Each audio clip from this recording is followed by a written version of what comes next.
आपको जल्दी बुलाएंगे, ठीक है। प्रीवियस क्लास में मैनेजमेंट स्टार्ट किया था, मैनेजमेंट ऑफ एमआई।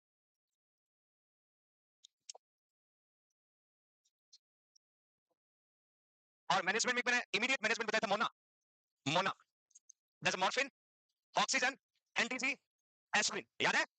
देन मैंने ये भी जिक्र किया था फर्स्ट नर्सिंग प्रायोरिटी क्या है, ऑक्सीजन एडमिनिस्ट्रेशन, कौन से मेथड के द्वारा, नेजल कैनुला।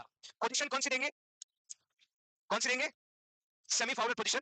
और उसके बाद जब ड्रग को स्टार्ट किया तो आपने देखा एनटीसी जैसे नाइट्रोग्लाइसिन। और नाइट्रोग्लाइसिन जो है अब मेनली वेसोडाइलेशन का काम करता है, प्री लोड और आफ्टर लोड को डिक्रीज करता है। और एनटीसी का डोज क्या होता है, एनटीसी कितनी बार देना होता है, कब डॉक्टर को इन्फॉर्म करना होता है, यहाँ पे बड़ा एमसीक्यू बनता है। यहाँ में मेंशन किया बच्चों, action to be taken if the client with cardiac disease. जरूरी नहीं कि पेशेंट को एमआई हो, जरूरी पेशेंट को एमआई हो, पेशेंट को एंजाइना पेक्टोरिस भी हो सकता है।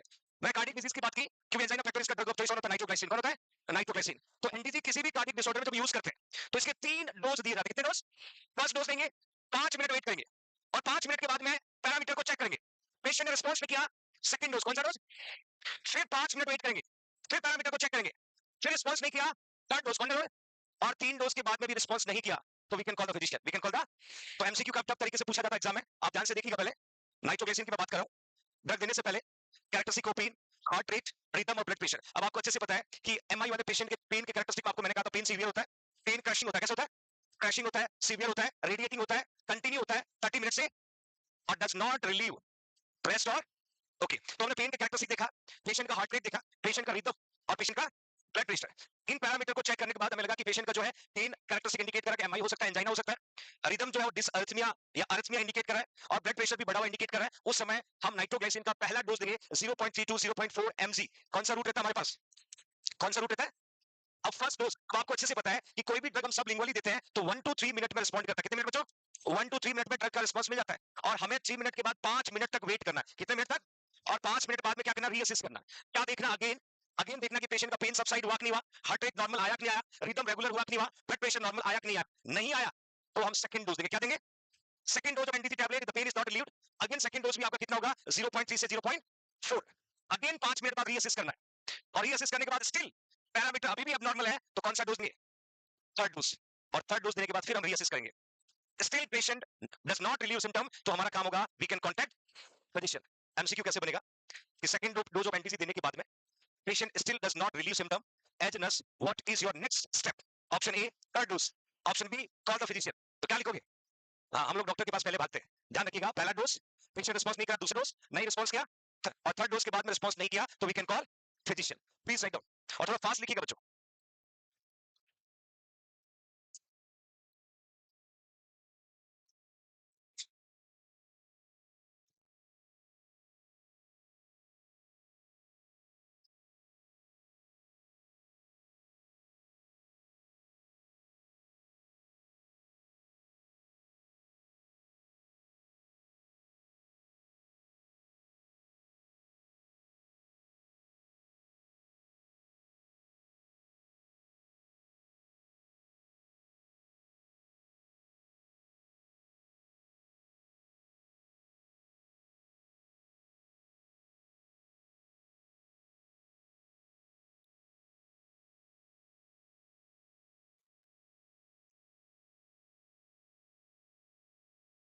लिखा सभी ने,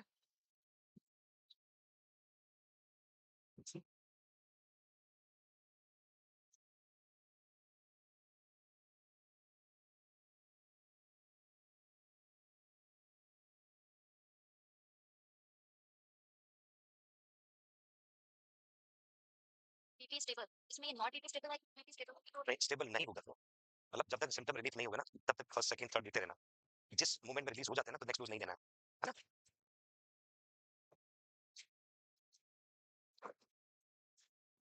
सभी लिख लिया,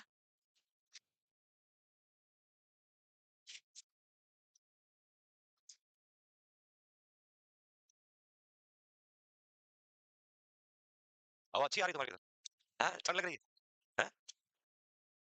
जो पास में बैठते हैं इन बच्चों के लिए थोड़ा कम होता है, क्यों बेटा, लिखा सभी ने। तो फर्स्ट डोज में यदि पेशेंट रिस्पॉन्स नहीं करता है तो नेक्स्ट स्टेप क्या होगा, सेकंड डोज।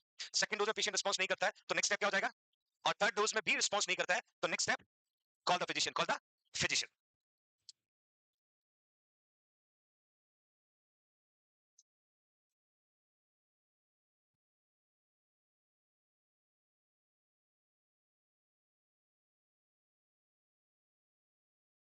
नेक्स्ट चले बच्चों।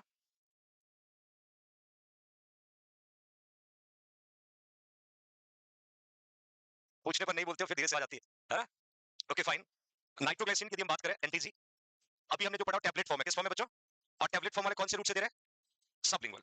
हम नाइट्रोग्लाइसिन को मैनी फॉर्म में पढ़ेंगे, ये ऑइंटमेंट फॉर्म में भी पढ़ेंगे, ऑइंटमेंट फॉर्म में भी आता है, पैचेस फॉर्म में भी आता है, स्प्रे फॉर्म में भी आता है ना, अलग अलग फॉर्मेट में। ऑइंटमेंट फॉर्म में कैसे अप्लाई करते हैं वो भी आपको बताऊंगा, पैचेस कैसे अप्लाई करते हैं वो भी हम पढ़ेंगे, स्प्रे फॉर्म जैसे आपने नॉर्मली एनाल्जेसिक स्प्रे देखेंगे वॉलिनी वगैरह, है ना, बट नाइट्रोग्लाइसिन भी स्प्रे फॉर्म में भी आता है, प्लस इंजेक्टेबल फॉर्म में भी आता है, इंजेक्टेबल फॉर्म में भी आता है, तो दैट हैव डिफरेंट फॉर्म। आप ऑइंटमेंट फॉर्म में अप्लाई कर सकते हो, पैचेस फॉर्म में यूज कर सकते हो, स्प्रे फॉर्म में यूज कर सकते हो, बट सबका काम होगा वेसोडाइलेशन। काम क्या होगा? वेसोडाइलेशन। तो माय डियर, पहला स्टेप हमने पढ़ा टैबलेट फॉर्म में, उसमें 3 डिफरेंट स्टेप्स के बाद पेशेंट रिस्पांस नहीं करता है, then we can call the physician. Now next nitroglycerin translingual medication या spray, directly spray against oral mucosa. अब आपको पता है कि हम रूट तो कौन सा प्रीफर करते थे? सबलिंगुअल। कौन सा था? और सबलिंगुअल में डायरेक्टली ड्रग किसमें ऑब्जर्व होती है बच्चों? ब्लड में। किसमें होती है? ब्लड में। यदि टैबलेट फॉर्म में नहीं है तो स्प्रे भी डायरेक्टली कर सकते हो अगेंस्ट ऑरल म्यूकोसा। देखिए, सबसे अंदर वाली लेयर जो होता है ना जीआई ट्रैक्ट का, उसको कहते हैं म्यूकोसा। क्या कहते हैं? Mucosa. Mucosa, then sub mucosa, then sub mucosa, then muscularis, muscularis, then serosa, then these are the layer of GI tract। ये सबसे अंदर वाली लेयर होता है और ये सबसे बाहर वाली लेयर होता है। You know GI tract begins from the mouth and with the anus and with the, ये around 5 to 7 मीटर लॉन्ग होता है। 5 to, तो GI tract की इनर मोस्ट लेयर का नाम क्या कहते हैं?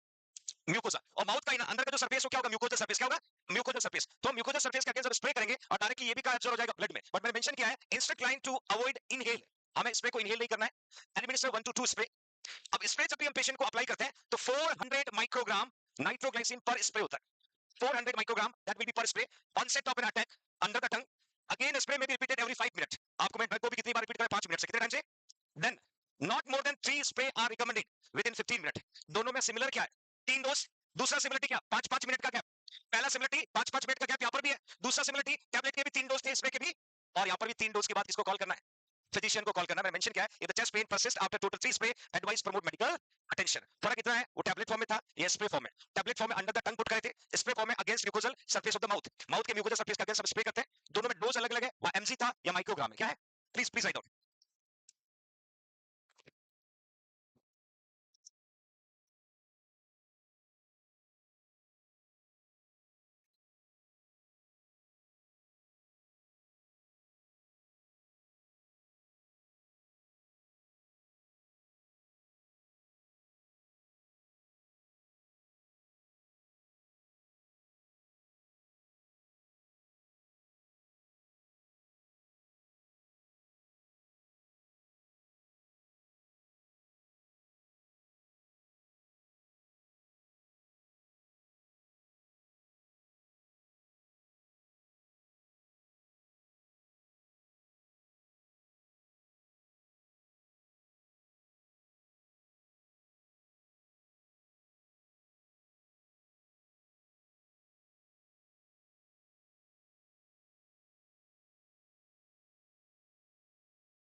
तो 3 डोजेस टैबलेट फॉर्म में, 3 डोजेस स्प्रे फॉर्म में, और ऑलमोस्ट 1 to 2 स्प्रे हम लोग एडमिनिस्टर करते हैं। पेशेंट को इंस्ट्रक्शन देना कि इनहेल नहीं करना है, पर्पस दोनों का एक है, वैसो डायलेशन, और पेशेंट को क्या है? Myocardial infection. यहाँ पे भी आपसे पूछा जा सकता है कि सेकंड स्प्रे के बाद क्या एक्शन होगा, थर्ड स्प्रे के बाद क्या एक्शन होगा, फर्स्ट स्प्रे के बाद क्या एक्शन होगा। तो सेम फॉलो, आपको प्रोसेस फॉलो करना है। फर्स्ट स्टेप के बाद में सेकंड को, सेकंड के बाद में थर्ड को, और थर्ड के बाद में रिस्पांस नहीं करता, कॉल द फिजिशियन। लिखा सभी ने? Now next one, sustain release medication. Sustain release, sustain release का मतलब होता है that also tablet form, hourly administer करेंगे, और जीआई ट्रैक्ट से ब्लड में जब जाएगा तो जीआई ट्रैक्ट में पहुंचने के बाद में धीरे धीरे डिसॉल्व होगा, नॉट फास्ट। एकदम जाएगा तो हाइपोटेंशन कॉज कर देगी। क्या कॉज कर देगी? हाइपोटेंशन। तो sustain release medication is decline to swallow, not to chew and crush medicine. ना तो उसको चबाना है, ना क्रश करना है, सब क्या करना है बच्चों? और स्वेलो करोगे तो सीधा कहां पहुंच जाएगा? डाइजेस्टिव सिस्टम में। कहां चला जाएगा? और फिर धीरे धीरे वहां से रिलीज होगा, और रिलीज होकर के ब्लड में जाएगा, और ब्लड के द्वारा ट्रेवल करके आपके ब्लड वेसल्स में पहुंचेगा, और ब्लड वेसल्स को क्या करेगा? डायलेट कर देगा। तो that we can say sustain release medication. एक तो हमने पढ़ा था सबलिंगुअल, कौन सा पढ़ा? सबलिंगुअल डायरेक्टली ब्लड में जाता है, और सस्टेन रिलीज को mouth, pharynx, oesophagus, stomach, small intestine, और स्मॉल इंटेस्टाइन से कहां पहुंचेगा? ब्लड में। कहां पहुंचेगा? ब्लड में। Please write down.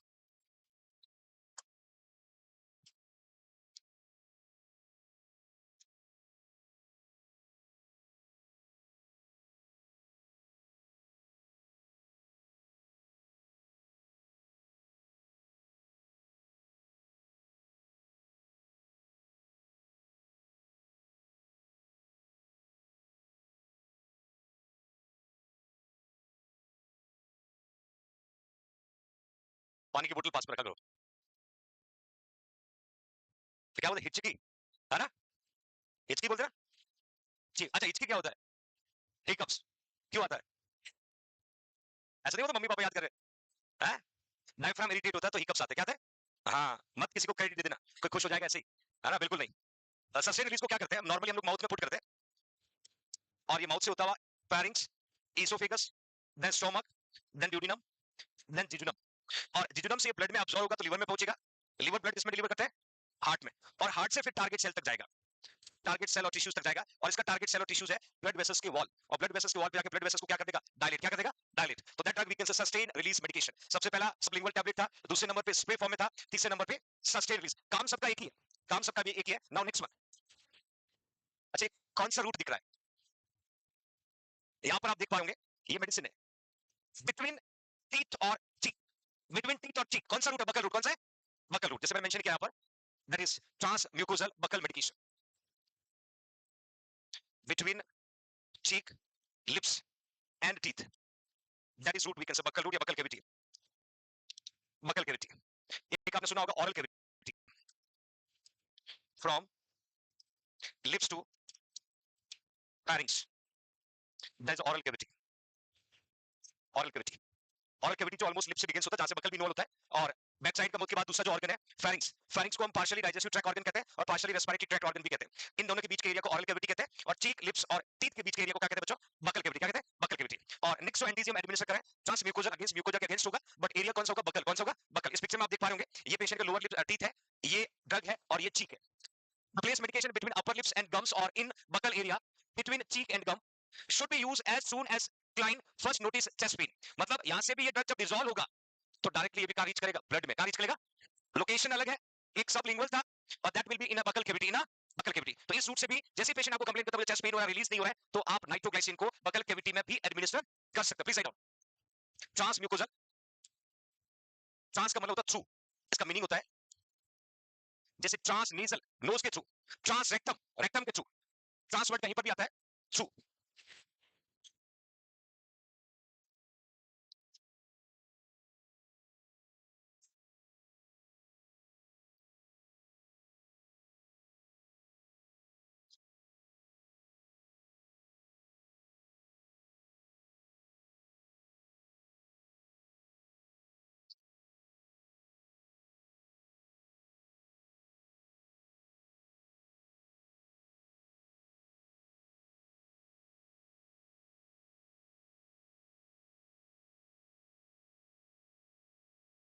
वर्ड सुना कमांडो ऑपरेशन किसमें करते हैं? Oral cancer. किसमें करते हैं? Oral cancer. Even buccal cancer, mouth cancer, oral cancer, और उसमें ऑपरेशन करते हैं commando, combined mandibulectomy and neck resection. लिखा सभी ने? That's very important. यहां से कई बार नॉर्सेट में एमसीक्यू आया हुआ है। अभी हमने ट्रांस बकल का पढ़ा, ट्रांस म्यूकोजल, उससे पहले मैंने आपको टैबलेट फॉर्म में बताया, स्प्रे फॉर्म में बताया, बट टैबलेट फॉर्म के बाद सबसे इंपॉर्टेंट जो एग्जाम एमसीक्यू बनता है वो पैचेस पे आता है, और पैचेस को एडमिनिस्टर करने में डीएनएस की मेजर रिस्पांसिबिलिटी होती है। पता तो चला हम पेशेंट को अप्लाई करने गए और खुद का ही वैसोडाइलेशन हो गया, है ना? ये कई बार होता है, तो मैंने यहाँ पर मेंशन किया है ट्रांसडर्मल पैचेस, और ये एमसीक्यू एग्जाम में आया हुआ है। डियर नर्स की रिस्पांसिबिलिटी, यू शुड वियर, हाँ, क्योंकि ट्रांसडर्मल वाला स्किन के द्वारा ही अब्सॉर्ब होता है, और आपकी स्किन के ऊपर लगा तो आपकी स्किन में अब्सॉर्ब हो जाएगा, आपका वैसोडाइलेशन हो सकता है। तो ये एमसीक्यू आया हुआ है कि ट्रांसडर्मल पैचेस अप्लाई करते समय डियर नर्स की रिस्पांसिबिलिटी, खुद को सेफ रखने के लिए क्या पहनना है? ग्लव्स। जैसे आप लोग आई ड्रॉप इंस्टिलेशन पढ़ते हैं बच्चों, आई ड्रॉप इंस्टिलेशन, और आई ड्रॉप इंस्टिलेशन में फर्स्ट जो नर्सिंग रिस्पांसिबिलिटी होती है, वियर वियर ग्लव्स, जो शायद हमने कभी नहीं पहने। कभी ग्लव्स पहन के आई ड्रॉप डाला है? हाँ, ग्लव्स पहन के आई ड्रॉप को अप्लाई करना चाहिए। तो आपको याद रखिएगा, वहां पर भी प्रायोरिटी है, फर्स्ट रिस्पांसिबिलिटी है apply patches to the hairless area using a new patch different site on each day। पहली बात तो आपकी बॉडी पे उस जगह पे अप्लाई करना है जहां पे हेयर की प्रेजेंस कम है, जैसे मैंने यहाँ पर मेंशन किया है। Instruct client to remove patches after 12 to 14 hour. एक बार अप्लाई किया, एक बार अप्लाई करने के बाद में 12 to 14 आवर्स तक आप रख सकते हो, बट नेक्स्ट 12 to 14 आवर्स तक आपको पैचेस फ्री रखना पेशेंट को, because to develop strengthen to absorb that vasodilatory drugs. क्योंकि होगा क्या कि बैक टू बैक पैचेस को अप्लाई करोगे तो पेशेंट का बॉडी रेसिस्टेंट हो जाएगा, और कंटिन्यूली आप क्या होगा? वैसोडाइलेशन। क्या होगा? वैसोडाइलेशन। यहां पे मेंशन है allowing 12 10 to 12 hour patches free each day to prevent tolerance. आपको एक बार पैचेस को लगाने के बाद 12 to 14 आवर रखना है, फिर नेक्स्ट 10 to 12 आवर उस एरिया को पैचेस फ्री एरिया कर देना है, टू इंक्रीज टॉलरेंस। तो इंक्रीज, एक टेस्ट पढ़ते हैं जीटीटी, हाँ, ग्लूकोज टॉलरेंस। भाई जीटीटी में क्या पढ़ते हैं? Your body response to tolerate glucose, ये तो देखते हैं जीटीटी में। तो जीटीटी में जब आपके बॉडी का रिस्पांस देख रहा है कि हाउ टू टॉलरेट ग्लूकोज, यहां पर हम 12 टू 14 आवर पैचेस को अप्लाई किया, next 10 to 12 hour patches free area छोड़ दिया ताकि आपके बॉडी का टॉलरेंस इंप्रूव हो। Otherwise continue patches can cause vasodilation, can cause vasodilation. Please write down.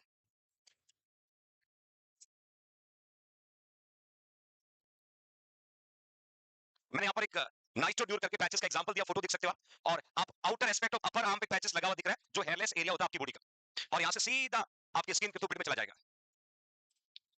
Transdermal patch.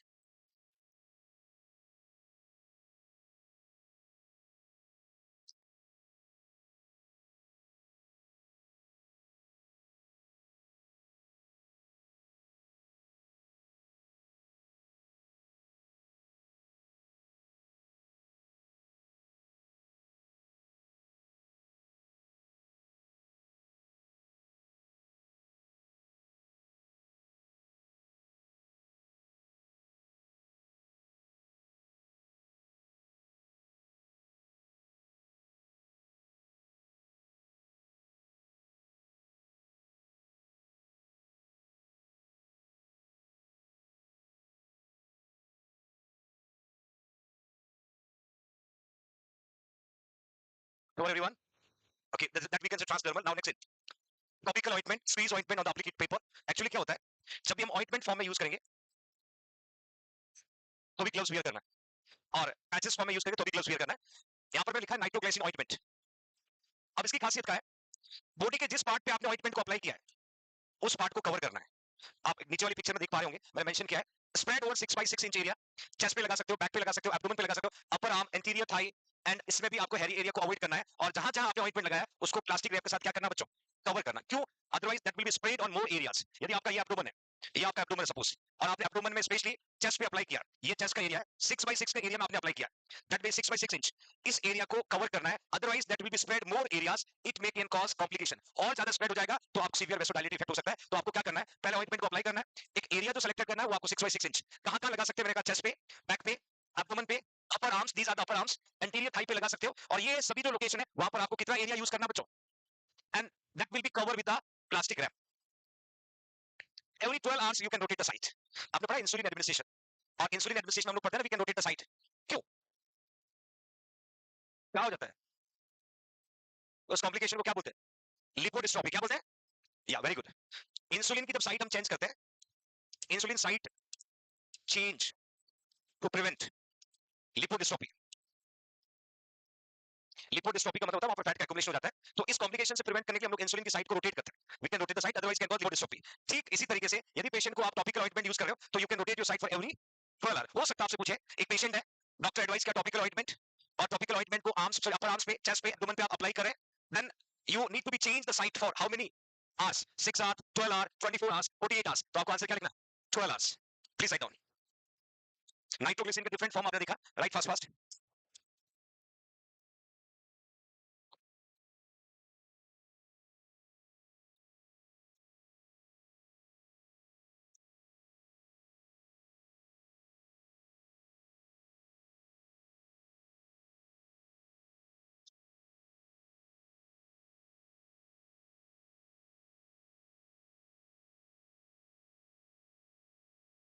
उनके पेपर में एक जो बंडल ब्रांच ब्लॉक एमसीक्यू था ना बच्चों, वो लेफ्ट बंडल ब्रांच ब्लॉक था।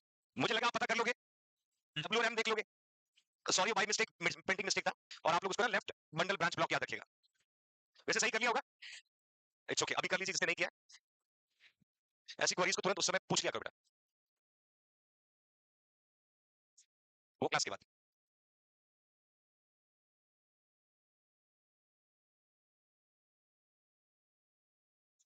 It's over. तो ये एंटीसी के डिफरेंट फॉर्म है, पैचेस, ऑइंटमेंट, स्प्रे, है ना, अलग अलग फॉर्म में नाइट्रोग्लिसरीन को यूज करते हैं। एक एमसीक्यू पूछता हूं बच्चों आपसे, केयरफुली पढ़िएगा, लिखा सभी ने, ऐसे ना डिस्चार्ज बल्ब की तरह क्या रिस्पॉन्स कर रहे हो, yes sir, you feel like as army man, है ना। आप भी सुबह 7 बजे आए होंगे, कुछ बच्चे तो मैं भी 7 बजे आया हूं, है ना, बट ऐसे नहीं कि मरे मरे जवाब दे रहे हो, कोई उधारी थोड़ी दे रहे हो, है। अपने आप को एनर्जेटिक बनाए रखो। कुछ बच्चों को मैं देखता हूं, मैंने आज मॉर्निंग यूट्यूब पे भी कहा था, है ना, बॉडी लाइन पर्सनालिटी, है ना, तो बॉडी लाइन पर्सनालिटी ना बनो, ना आपका चाय प्यार है, ना आप किसी के साथ खुश हो सकते हो, ना तो हंसते हो आप किसी के साथ, ना रोते हो, ना अपने आप से खुश हो, तो सच में जमीन पे बाहर हो बेटा, है ना। क्या दुनिया, मतलब आप किस लिए पैदा हुए हो, हर इंसान नर्सिंग ऑफिसर बनने आया, सपना सबका है। आप दुखी होंगे तो भी पढ़ना पड़ेगा, बहुत खुश होंगे तो भी पढ़ना पड़ेगा, सिलेक्शन पढ़ने से ही होगा, है ना। कुछ चेहरों को मैं लगातार ऑब्जर्व कर रहा हूं पिछले 10 दिन से, फेस ऑफ कहते हैं उसको, क्या कहते हैं, ऐसे बैठे कि सब कुछ उजड़ गया अब तो, है। और सच में मैं एमसीक्यू पूछना शुरू करूंगा उनसे, फिर आंसर पुट करिएगा। The doctor ordered 2% nitroglycerin ointment in a 1 inch dose every 12 hours. Proper application of nitroglycerin ointment include, question कैसे बनता है वो मैंने पुट किया है कि डॉक्टर ने ऑर्डर किया 2% नाइट्रोग्लाइसिन ऑइंटमेंट अप्लाई करना है। एरिया जो डॉक्टर ने दिया है वो कितना दिया है, 1 इंच का एरिया दिया है, every 12 hours. Proper application of nitroglycerin ointment include, अब प्रॉपर एप्लीकेशन करने का तरीका क्या है, A option rotating application site, B option limiting application to the chest, C option rubbing into the skin, अभी तक आंसर नहीं मिला, covering it gauze dressing, that is a right answer, है ना। क्योंकि हमें साइट को क्या करना बच्चों, रोटेट करना। अभी प्रीवियस आपको प्रीवियस एमसीक्यू मैंने कहा था, that is okay. Now next drug of choice, anti platelet और we can say blood thinner, blood thinner application, application.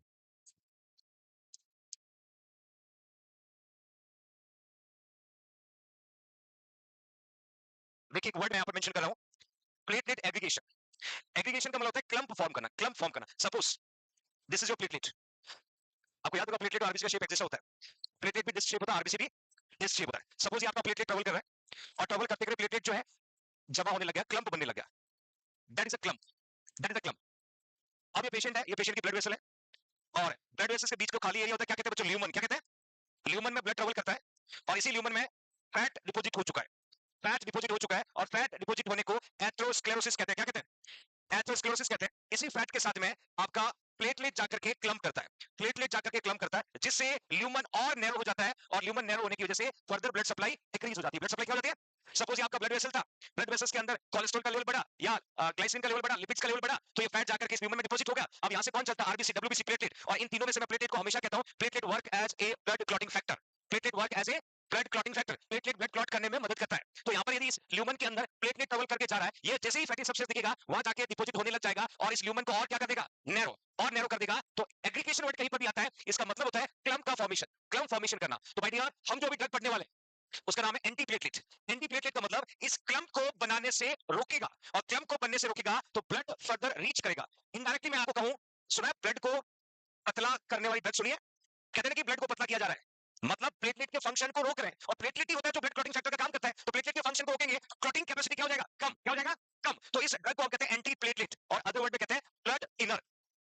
Inhibit thromboxane A2 protection, adenosine diphosphate can cause inhibit platelet aggregation. जैसे ये drug हम patient को administer करेंगे तो एक mechanism है जहां पर thromboxane A2 protection, exactly thromboxane A2 protection जो है ये ब्लड वेसल्स में होता है और ये प्लेटलेट को क्लम्प होने में मदद करता है। जैसे हम इसको स्टिमुलेट करेंगे तो ये जाकर के प्लेटलेट के एग्रीगेशन को क्या कर देगा, इनहिबिट कर देगा, क्या करेगा, इनहिबिट कर देगा। और हम यहाँ पर नॉर्मली एस्प्रिन ड्रग जो है एंटी प्लेटलेट ड्रग का बेस्ट एग्जांपल और इसी को कहते हैं ड्रग ऑफ चॉइस। एस्प्रिन जब भी हम किसी पेशेंट को यूज करेंगे तो इनिशियली 150 टू 300 mg का डोज है। पहली बार जब किसी पेशेंट को आप एस्प्रिन दो और पेशेंट को मायोकार्डियल इंफेक्शन है तो आप 150 टू 300 mg दोगे। फिर ये डोज यदि आपको लॉन्ग टाइम चलाना है तो लगभग हाफ कर देंगे, 75 टू 150। एग्जाम में डोज पूछते हैं तो इनिशियली जो है 150 से 300 mg, इसी को कंटिन्यू चलाना है तो 75 टू 150। और हमेशा याद रखना जब भी पेशेंट को एस्प्रिन चलेगा, एस्प्रिन चलेगा तो पेशेंट को रिस्क क्या होगा, पेशेंट को रिस्क क्या होगा, ब्लीडिंग होगा। या तो मैंने मॉर्फिन सल्फेट पढ़ाया था और मैंने मॉर्फिन सल्फेट का साइड इफेक्ट था रेस्पिरेटरी डिप्रेशन, रेस्पिरेटरी कि जैसे ही पेशेंट को मॉर्फिन दे रहे हो तो रेस्पिरेटरी रेट लेस देन 12 होते ही बंद कर देना है और लेस देन 10 होते ही हम कह सकते हैं patient suffer the respiratory depression. इसके अलावा एक ड्रग और है क्लोपिडोग्रिल। देखिए एस्प्रिन और क्लोपिडोग्रिल दोनों ही एग्जांपल है एंटीप्लेटलेट। एस्प्रिन और क्लोपिडोग्रिल के कंपैरिजन में clopidogrel are more susceptible can cause bleeding. इन दोनों ड्रग में क्लोपिडोग्रिल से ब्लीडिंग होने का रिस्क और ज्यादा होता है, इसलिए हम कहते हैं we can withhold the drug before cardiac. MCQ पूछेंगे which is the drug we can withhold before cardiac surgery, तो आपको लिखना है क्लोपिडोग्रिल। क्लोपिडोग्रिल नहीं ऑप्शन है तो क्या लिख सकते हो, aspirin. Aspirin contraindicated the children because that can cause Reye's syndrome. ये एमसीक्यू कई बार आया हुआ है। रेज सिंड्रोम जो है ना that will B affect liver और ब्रेन। किसको अफेक्ट करता है, छोटे बच्चों में यदि आप देते हो तो या तो आपको लिवर डैमेज करेगा या क्या डैमेज करेगा, ब्रेन। एक और एमसीक्यू बनेगा, ध्यान से सुनिएगा। रेज सिंड्रोम यदि किसी को डेवलप हुआ तो ट्रायड सिम्टम दिखेगा, कंफ्यूजन, सीजर, लॉस ऑफ। और ये ट्रायड वाले क्वेश्चन बहुत आने लगे आजकल कि रेज सिंड्रोम का ट्रायड सिम्टम, ट्रायड का मतलब 3 सिम्टम। प्लीज राइट डाउन, पूछेंगे पीडियाट्रिक में क्यों नहीं यूज करते हैं। Rest to develop Reye's syndrome, Reye's syndrome क्या होता है, एक कंडीशन है जो ब्रेन और लिवर को डैमेज कर देता है। लिवर डैमेज हो सकता है, ब्रेन डैमेज होगा, ब्रेन या लिवर डैमेज हुआ तो डेफिनेटली कंफ्यूजन कॉज होगा, सीजर कॉज होगा, लॉस ऑफ कॉन्शियसनेस होगा। These are the 3 triad symptom और ट्रायड का मतलब 3 सिम्टम टुगेदर।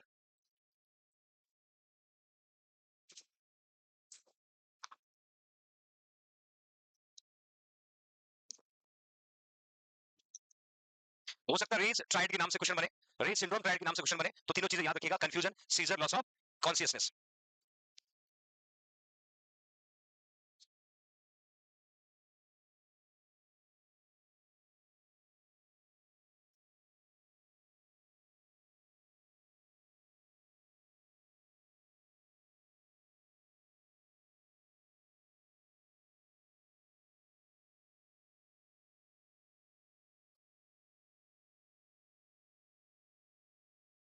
कभी आपको ड्यूरेशन पूछेंगे कि कितने टाइम पहले इसको होल्ड करते हैं, या पूछेंगे कौन सी ड्रग को होल्ड करते हैं, क्लोपिडोग्रिल। क्लोपिडोग्रिल ऑप्शन नहीं है तो आप क्या लिखोगे, एस्पिरिन। दोनों ही एंटीप्लेटलेट ड्रग है, कार्डिक सर्जरी से पहले विथहोल्ड करना जरूरी है, क्योंकि ड्यूरिंग सर्जरी ब्लीडिंग का रिस्क बढ़ा सकता है। ड्यूरिंग सर्जरी यदि पेशेंट को क्लोपिडोग्रिल चल रहा है तो सीवियर ब्लीडिंग हो सकता है, it may be can cause hypovolaemic shock.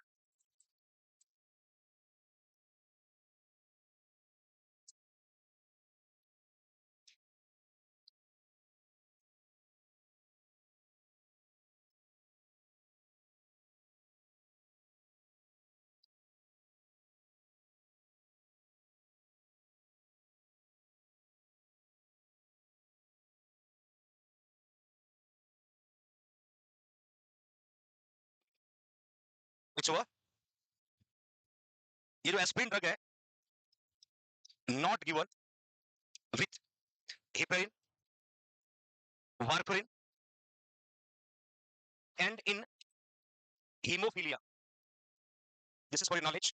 Aspirin जो है, किसी पेशेंट को हेपेरिन चल रहा है तो एस्पिरिन नहीं देना है, किसी पेशेंट को वार्फरिन चल रहा है तो एस्पिरिन नहीं देना, या किसी पेशेंट को हीमोफीलिया, आपको पता होगा haemophilia blood clotting factor deficiency disease है, तो यदि आप एस्पिरिन दोगे it may more risk can cause bleeding, तो अवॉइड करना है। नॉट गिवन विद एएमसीक्यू आता है कि एस्पिरिन कौन सी डिजीज में नहीं दी जाती है, तो आपको आंसर लिखना है हीमोफीलिया। किसमें? हीमोफीलिया। दो ड्रग लिखा मैंने, हेपेरिन के साथ नहीं देना है, वार्फरिन के साथ नहीं देना है, एंड इन हीमोफीलिया नहीं देना है, that is aspirin, it is contraindicated, not to given with heparin, with warfarin और in haemophilia. It's over, that is a clopidogrel. Side effect की बात करें तो जीआई ब्लीडिंग, मैंने कहा था ब्लीडिंग मीन रिस्क होता है, ब्रूसिंग लिखा हुआ है, ब्रूसिंग क्या होता है? Anybody have any idea? Meaning, meaning, blood, blood accumulate under the epidermis, under the, देखिए ब्रूसिंग का क्या होता है, जैसे ये आपकी एपिडर्मिस है, ये आपकी एपिडर्मिस है, this is your dermis, dermis, और डर्मिस में प्रेजेंट होता है ब्लड सप्लाई। क्या होता है बच्चों? Blood supply. और डर्मिस में यदि आपकी कैपिलरी डैमेज हुआ तो ब्लड निकलेगा एपिडर्मिस और डर्मिस के बाहर की ओर, और ये ब्लड एक्युमुलेट हो जाएगा अंडर द एपिडर्मिस, बाहर से ऐसे दिखेगा आपको, बाहर से दिखेगा, दैट इज कॉल्ड ब्रूसिंग। जैसे आपका हाथ किसी दीवार के किसी पत्थर के बीच में आ जाता है और उसके बाद आप देखोगे रेड रेड ब्लड एक्युमुलेटेड दिखता है, दैट इज कॉल्ड ब्रूसिंग, है ना, जिसको माइनर हेमरेज भी कहते हैं।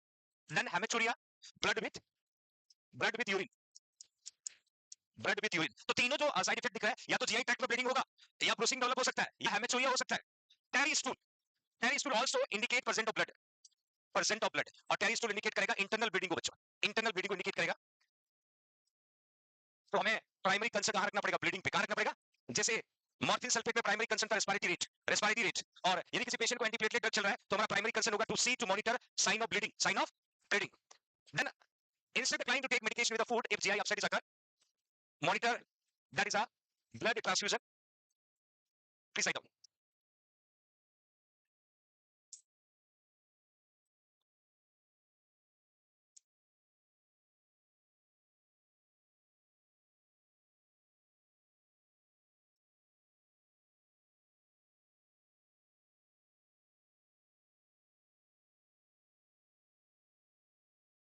नेक्स्ट चले,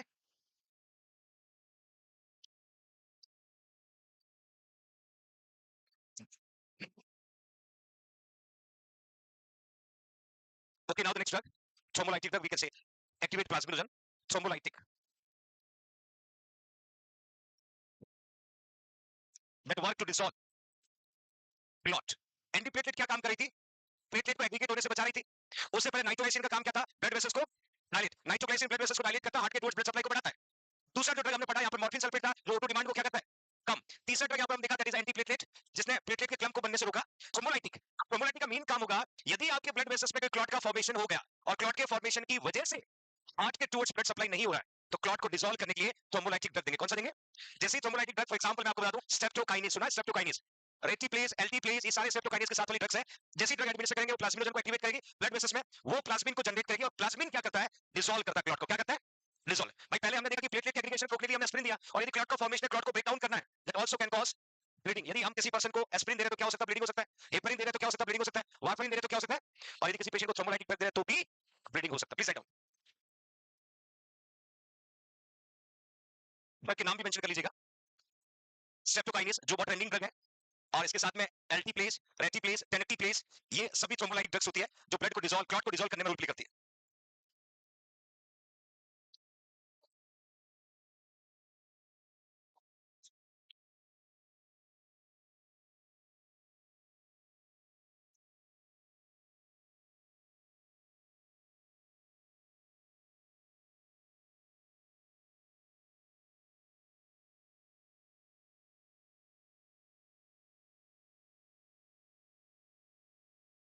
एवरीवन, ओके फाइन। बहुत इंपॉर्टेंट इन्फॉर्मेशन जो एमसीक्यू में कई बार पूछी गई है कि यदि किसी पेशेंट को एमआई हुआ है, यदि किसी पेशेंट को मायोकार्डियल इन्फेक्शन हुआ है और आपको एमआई के सिम्टम आइडेंटिफाई हो रहे हैं, तो एमआई के सिम्टम डिटेक्ट होने के next within 4 to 6 hour में इस ड्रग को एडमिनिस्टर करना होता है और इसको 5 स्टार लगाना बच्चों। 5 स्टार एमसीक्यू है जो डायरेक्ट एग्जाम में पूछते हैं कि thrombolytic drug administer with in कितने आवर्स, 4 ऑप्शन दे देंगे तो आपको लिखना 4 to 6 hour, that will be effective. क्योंकि पेशेंट जितना जल्दी आप रिकवर कर सकते हो उतना पेशेंट के सर्वाइवल का चांस बढ़ जाता है, तो we can administer within 4 to 6 our.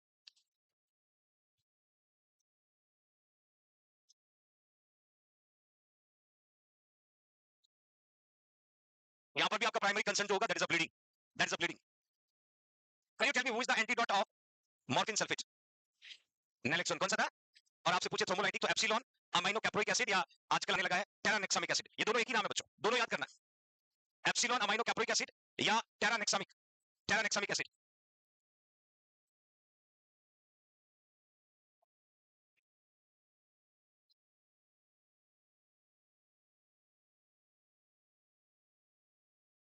तो सबसे पहले जो मेन ड्रग हमने पढ़ा जैसे मॉर्फिन, दैट इज नाइट्रोग्लिसरीन, जैसे एंटी प्लेटलेट का एग्जांपल जैसा एस्पिरिन।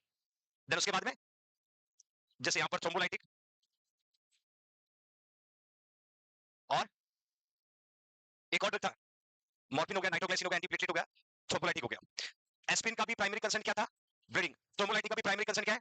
ब्लीडिंग। नाइट्रोग्लिसरीन जो नॉर्मली हाइपोटेंशन कॉज करता है, और नाइट्रोग्लिसरीन में मैंने कई सारे आपको डिफरेंट टाइप्स ऑफ नाइट्रोग्लिसरीन बताया। मॉर्फिन सल्फेट जिसका मैंने कहा था it are responsible to decrease oxygen demand, क्या करता है?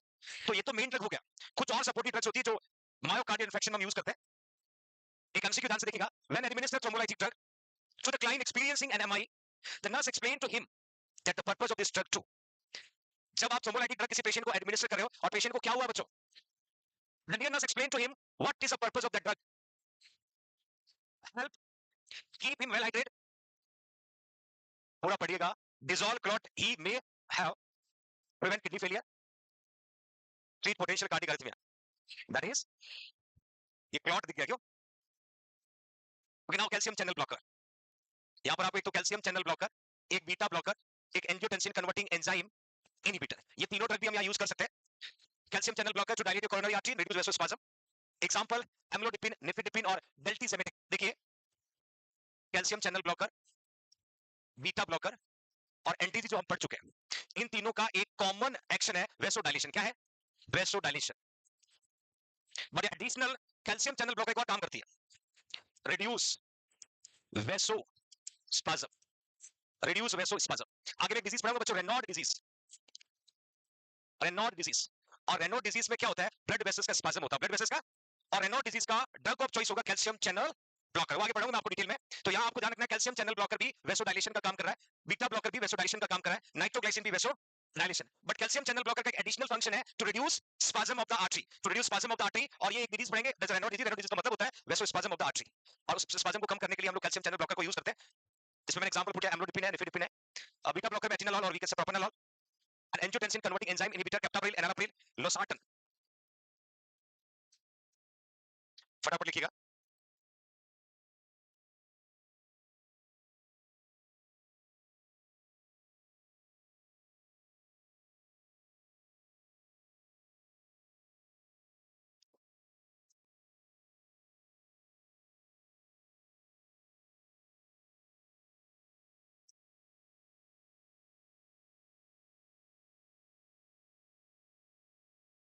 ड्रग को हम डिटेल में पढ़ेंगे हाइपरटेंशन में, साइड इफेक्ट क्या होता है, नर्सिंग रिस्पांसिबिलिटी क्या होती है, ये सब सपोर्टिव ड्रग है यहाँ पर, not main drug. Main drug already हमने देखा कि नाइट्रोग्लाइसिन है, मॉर्फिन सल्फेट है, एंटीप्लेटलेट है, थ्रोम्बोलाइटिक ड्रग है, चारों को हमने देखा। हाँ, वेसल्स को डायलेट करने में कैल्शियम चैनल ब्लॉकर का भी यूज कर सकते हैं, बीटा ब्लॉकर का भी यूज कर सकते हैं। ACE inhibitor also will use to prevent vasoconstriction.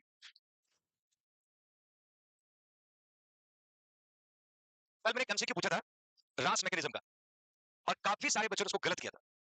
सही करने वालों ने सही किया है, बट काफी भाई खड़ा देख रहा था उसमें आपके आंसर में, तो सारे गोले मुझे गलत लगे उसमें।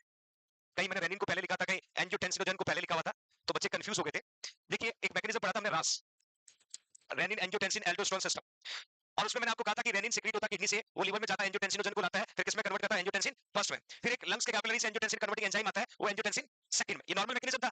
Angiotensin converting enzyme inhibitor drugs, exactly ये जो कैप्टाप्रिल, एनाराप्रिल, रामाप्रिल जो ड्रग है, ये एंजियोटेंसिन कन्वर्टिंग एंजाइम के काम को रोक देगा।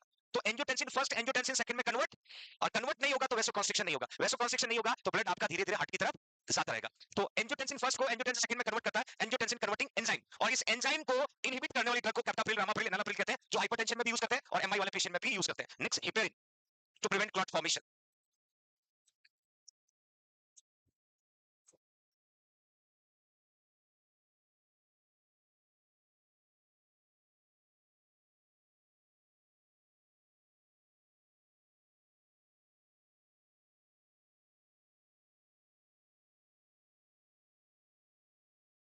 सो okay, now next surgical management. और मेडिकल मैनेजमेंट में जो ड्रग्स देखा, एक बार फिर से रिवाइज कर देता हूं। मॉर्फिन सल्फेट पढ़ा आपने, नाइट्रोग्लाइसिन पढ़ा आपने, एंटी एंटीप्लेटलेट पढ़ा आपने, कॉम्बोलाइटिक ड्रग देखा, calcium channel blocker, beta blocker, angiotensin converting enzyme, और लास्ट में हेपेरिन। कौन सा? ये सारे ड्रग्स थी। The every drug have different काम।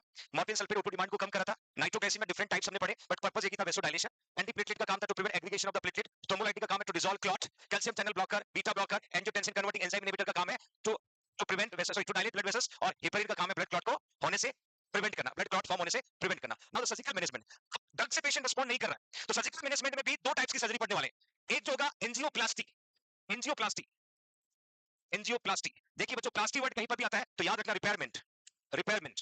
जहां पर प्लास्टी वर्ड आता है तो रिपेयरमेंट, एनजीओ वर्ड आता है तो याद रखना आर्टरी, आर्टरी। तो अब हम क्या करने वाले, आर्टरी को रिपेयर। जहां पर भी प्लास्टी वर्ड आता है, जैसे आप लोग पढ़ते हैं tympanoplasty, tympanoplasty, repairment of tympanic memory, repairment of, है ना, cheiloplasty, cheiloplasty, repairment of the lips, repairment of the, सुना होगा palatoplasty, palatoplasty, repairment of the palate, है ना। तो प्लास्टी वर्ड कहीं भी दिखता है, दैट मींस रिपेयरमेंट, मतलब हम उस सिचुएशन को पूरी तरीके से चेंज नहीं कर रहे हैं। यदि फैट लिपिड का डिपोजिशन है तो उसको या तो रिमूव कर लेंगे या सप्रेस कर देंगे, ताकि वहां का पाथवे क्लियर हो जाए। तो अब एंजियोप्लास्टी की मैं बात कर रहा हूं, जहां पर हम आर्टरी को रिपेयर करेंगे, तो सर्जिकल मैनेजमेंट सबसे पहले में लिखा है angioplasty, percutaneous transluminal coronary angioplasty, इसको हम पीटीसीए भी कहते हैं, percutaneous transluminal coronary angioplasty.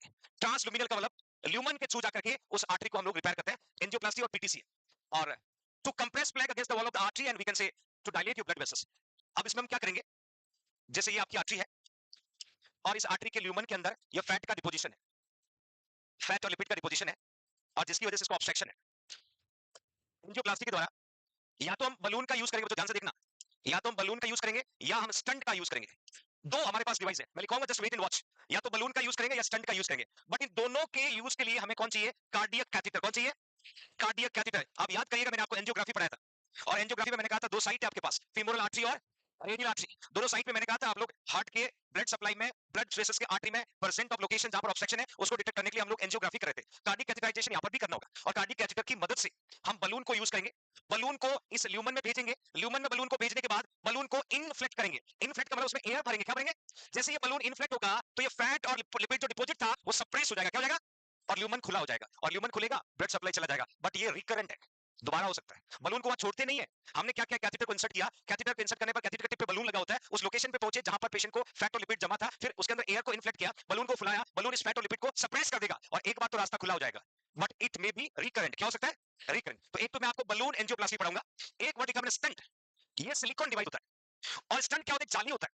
Stunt को भी कैथेटर की मदद से उस जगह पहुंचाएंगे जहां पर ये फैट और लिपिड का डिपोजिशन है, फिर उस स्टंट को वहीं छोड़ देंगे, स्टंट को वहीं छोड़ देंगे, ताकि ये जो फैट और लिपिड है और बीच के या ल्यूमन के अंदर ना आ पाए। स्टंट वहीं रहेगा, और स्टंट क्या करेगा, उस ल्यूमन में रास्ता बनाएगा और फैट और लिपिड को ल्यूमन में आने से रोकेगा। ल्यूमन में आने से, तो दोनों में हम कर क्या रहे हैं, आर्टरी को रिपेयर क्या करें, और आर्टरी को रिपेयर करने को एंजियोप्लास्टी कहते हैं। क्या करें बच्चों, मैं वीडियो दिखाऊंगा आपको, कैसे कैथेटर इंसर्ट होता है, कैसे एयर को भरते हैं, कैसे वहां पर बलून इन्फ्लेक्ट होता है, कैसे आपका फैट और लिपिड जमा होता है, कैसे हार्ट की तरफ वापस ब्लड पहुंचने लगता है। तो पहले आप समझ लीजिएगा, then can I show you video.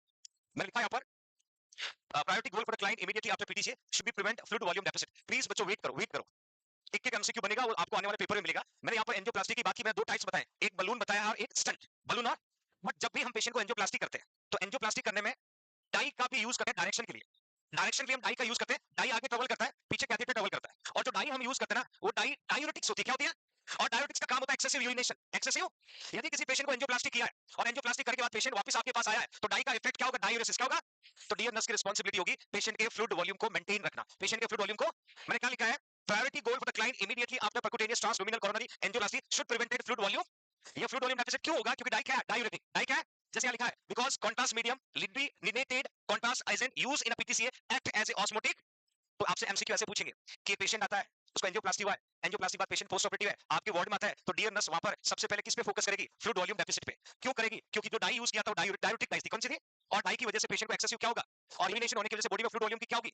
कमी होगी। तो ये डियर नर्स की रिस्पांसिबिलिटी है। किसकी रिस्पांसिबिलिटी है? Dear nurse. अब यहाँ पर मैं बलून एंजियोप्लास्टी की बात कर रहा हूँ, आप ध्यान से देखिएगा। एक पहला पिक्चर आपके सामने पुट किया है। फर्स्ट वाले इमेज में ये येलो कलर जो दिखा ना, ये येलो कलर क्या बच्चों? प्लेग है। इसको प्लेग बोलिए या इसको कह सकते हैं फैट या लिपिड्स। फैट या लिपिड्स किसमें जमा है? ल्यूमन में। किसमें है? अब इस फैट और लिपिड के जमा होने की वजह से हार्ट की तरफ जाने वाली ब्लड सप्लाई डिक्रीज होगी। ब्लड सप्लाई क्या होगी? और जिसकी वजह से पेशेंट को चेस्ट पेन हो रहा है। क्या हो रहा है? अब हमने यहां से कैथेटर इंसर्ट किया, साइट वही है, रेडियल आर्टरी और फीमोरल। कैथेटर इंसर्ट किया, कैथेटर उस लोकेशन पे रीच किया, फिर इस कैथेटर के एंड पे जो बलून था उसको क्या कर दिया? इनफ्लेट। क्या कर दिया? ये वर्ड आता है ना, इनफ्लेट। इनफ्लेट का मतलब होता है एयर इंसर्ट करना, डिफ्लेक्ट का मतलब होता है एयर को रिमूव करना। एयर को, तो जैसे ही हमने यहाँ पर इस बलून को इन्फ्लेट किया तो ये जो फैट और लिपिड था ये बलून के इन्फ्लेट होने की वजह से ल्यूमन के साइड पे सप्रेस हो गया, और फिर हमने इस बलून को डिफ्लेक्ट किया, वापस निकाल लिया, तो वहां का एरिया जो नैरो था वो क्या हो गया? ओपन। और ओपन हो गया तो हार्ट को क्या मिलने लग गया? और हार्ट को जब ब्लड मिलेगा तो क्या मिलेगा? ऑक्सीजन। क्या मिलेगा? ऑक्सीजन। हियर यू कैन सी, इस वीडियो को ध्यान से देखना। देखिए ये फैट और लिपिड जमा है, कैथेटर गया, बलून को क्या किया जा रहा है? इन्फ्लेट करने से ये फैट और लिपिड जमा हो जाएगा। हार्ट का ये जगह जहां पर ये फैट और लिपिड जमा है।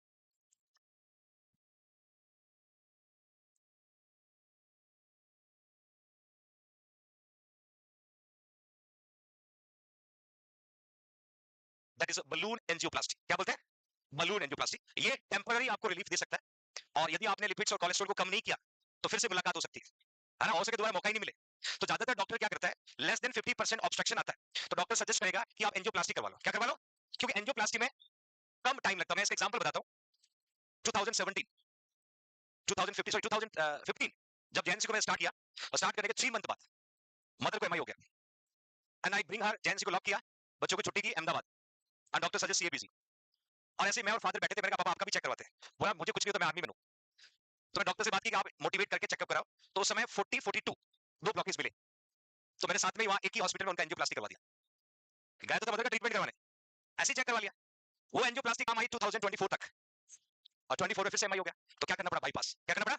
बाईपास। तो वो सिग्नल था, वो सिग्नल था, ये इंडिकेशन था।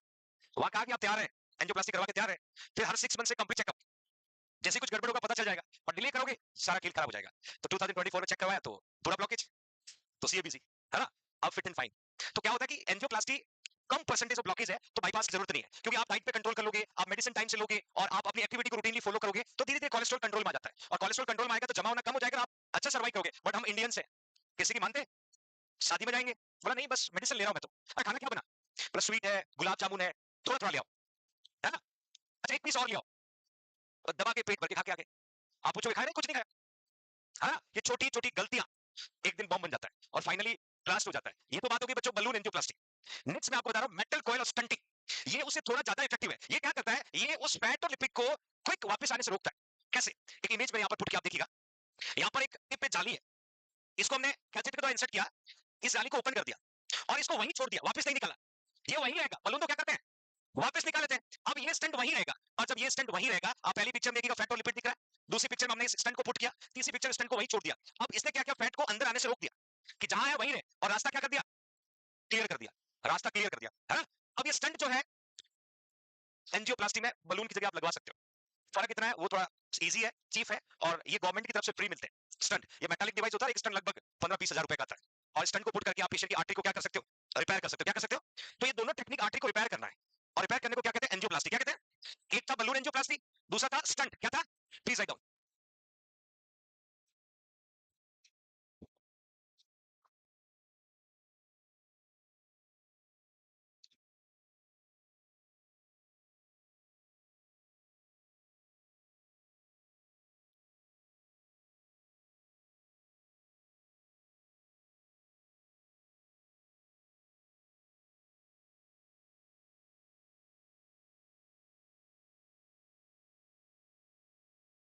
आस पास देखिएगा।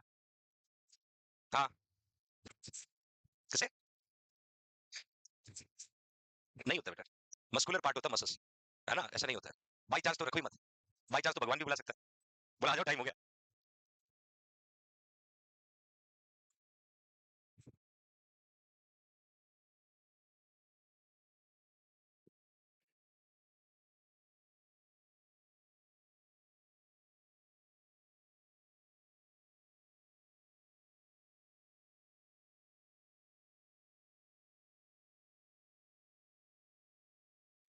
बाई चांस में तो जैसे अभी आपने पूछा, जयपुर के एक डॉक्टर थे, 24,000 सीबीसी किया उन्होंने, और बाथरूम में खुद को हार्ट अटैक खत्म हो गया। 24,000 पेशेंट को बाईपास किया उन्होंने, और खुद को पता ही नहीं चला कि वो इतने बिजी थे दूसरों की जिंदगी बचाने में, तो कभी खुद पे ध्यान दिया नहीं, और नतीजा क्या हुआ, बाथरूम से बाहर ही नहीं आए।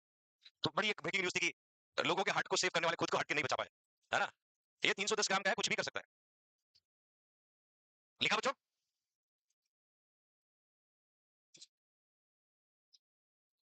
क्या बेटा, प्यास लगी?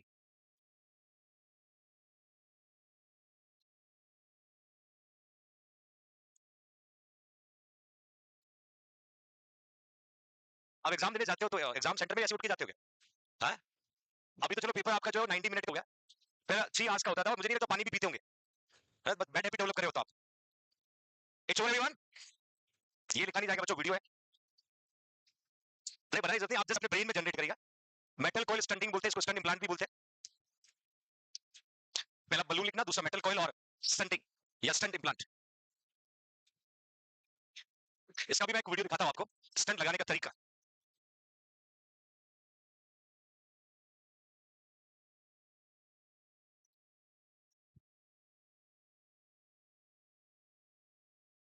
वो साइट है रेडियल आर्टरी और फीमोरल आर्टरी। कैथेटर को इंसर्ट किया जा रहा है फीमोरल आर्टरी से, एब्डोमिनल अयोटा से, थोरेसिक अयोटा से, आर्चो अयोटा से, असेंडिंग अयोटा और कोरोनरी आर्टरी।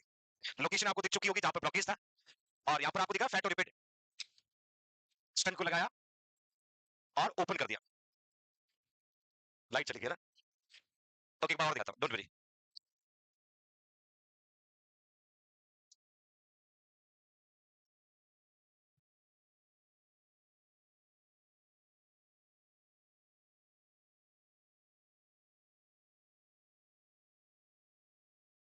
इतना ही वीडियो, समझ में आ गया ना? तो आप तो नेक्स्ट सीन का वेट कर रहे थे, इतना ही हो गया, स्टंट लगा दिया, खेल खराब है। ऐसे नहीं, होम थिएटर के मूवी थिएटर में बैठे हो, सस्पेंस थ्रिलर, एक्टर की एंट्री, उधर विलन आ रहा है ना। मैं देखा तो वीडियो का बहुत सीरियसली देख रहे थे, है ना। कंपेरिजन तो कंटेंट लिखा ना, तो उधर भी देखते लिखते भी हो, इसके बीच बीच में वीडियो डाला। तो बलून का टेक्निक, स्टंट का टेक्निक, बलून को रिमूव कर लेते हैं और स्टंट को वही छोड़ देते हैं। दोनों का काम क्या है, एंजियोप्लास्टी। क्या काम है बच्चों? एंजियोप्लास्टी। अब कभी कभी ब्रांचेस में डालना होता है, जैसे मैंने आपको कहा था कोलिकल आर्टरीज होती है, मेन ब्रांचेस और बाइफर्केशन स्टंट जब डालना होता है, इस पिक्चर में देखिएगा, सपोज ये आपका लेफ्ट कॉर्नरी आर्टरी, और लेफ्ट कॉर्नरी में मैंने आपको दो ब्रांच बताई थी, एक सर्कमफ्लेक्स बताई थी और एंटीरियर, लिसन याद है। आयोटा से दो ब्रांच, राइट कॉर्नरी और लेफ्ट कॉर्नरी, कितनी ब्रांच थी? दोनों में, एक था एंटीरियर डिसेंडिंग आर्टरी और एक था सर्कमफ्लेक्स। कभी की भी ऐसे कोलेटरल ब्रांचेस में या डिवीजन वाले ब्रांचेस में भी डालना होता है कैथेटर को, तो आप देखिएगा, ये वीडियो चलता है तो।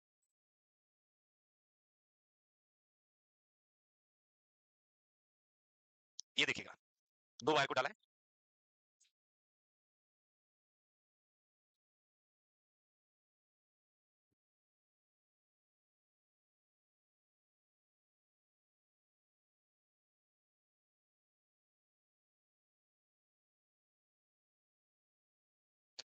That is stunt.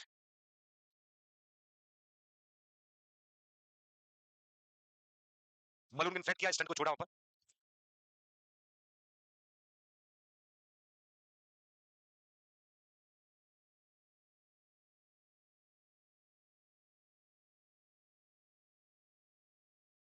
इसको वही छोड़ देंगे।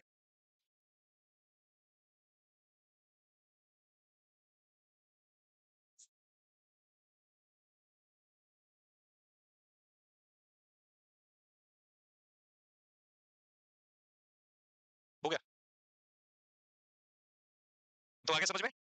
एक और मैनुअल टेक्निक है, यदि किसी पेशेंट को हार्ट अटैक आ जाता है। अभी हम सीएबीसी जाने से पहले पूरा ट्राई करते हैं कि बाईपास की जरूरत ना पड़े। तो पहले बलून से ट्राई कर लिया, स्टंट से ट्राई कर लिया, next intra aortic balloon pump, that is IABP, volume displacement device, counter pulsation system कहते हैं इसको। मस्ट बी इनफ्लेट, ध्यान से देखिएगा, must be inflate onset of diastole. Diastole का मतलब increase coronary perfusion pressure, deflection occur during systole, reduce left ventricular workload and reduce afterload. इसमें एक हम गैस यूज करते हैं, इसका नाम है हीलियम गैस। आप इस पिक्चर में ठीक से देख पा रहे होंगे, एक तरफ आपको एक बलून दिख रहा है जिसको हम कह सकते हैं इनफ्लेट। इनफ्लेट, इनफ्लेट का मतलब इसमें क्या भरा हुआ, एयर। दूसरी तरफ ये बलून दिख रहा होगा डिफ्लेट। डिफ्लेट, डिफ्लेट का मतलब होता है एयर को रिमूव करना। बट इस बलून में जो कॉमनली हम एयर कौन सा यूज करते हैं, हीलियम गैस यूज करते हैं। इसका पर्पस है cardiac support haemodynamically and maintenance graft patency in a post CABC. मतलब यदि पेशेंट को सीएबीसी हुआ है और सीएबीसी होने के बाद कई पेशेंट को ग्राफ्ट लगा हुआ है और ग्राफ्ट पे प्रेशर कॉज होगा तो ग्राफ्ट रिजेक्शन हो जाएगा, क्या हो जाएगा। तो इस नॉर्मली पेशेंट के ब्लड सप्लाई और कॉन्ट्रैक्शन रिलैक्सेशन को मेंटेन करने के लिए एक ऑटोमेटिक डिवाइस होता है, उसको कहते हैं intra aortic balloon pump. Inflate कब होगा, जब आपका ब्लड वेसल्स डायस्टोल होगा। डिफ्लेट कब होगा, जब ब्लड वेसल्स सिस्टोल होगा। इन दोनों मैकेनिज्म में कौन सा गैस यूज करते हैं। और इस इंट्रा आयोटिक बलून पंप का मेन पर्पस क्या है, एक तो हीमोडायनामिकली कार्डिक सपोर्ट का मतलब होता है हार्ट के फंक्शन को स्टेबल रखना, और दूसरा लिखा maintenance of the graft patency, bypass होने के बाद में ग्राफ्ट को रिजेक्ट होने से प्रिवेंट करना। तो ये इमेज एग्जाम में आया हुआ है, तो प्लीज इसको नोट डाउन कर लेना, हो सकता है कि दोबारा देखने को मिले आपको। लिखना पीछे, इसमें कुछ है ही नहीं, वीडियो तो लिखने से रहे। ये लिखेगा intra aortic balloon pump.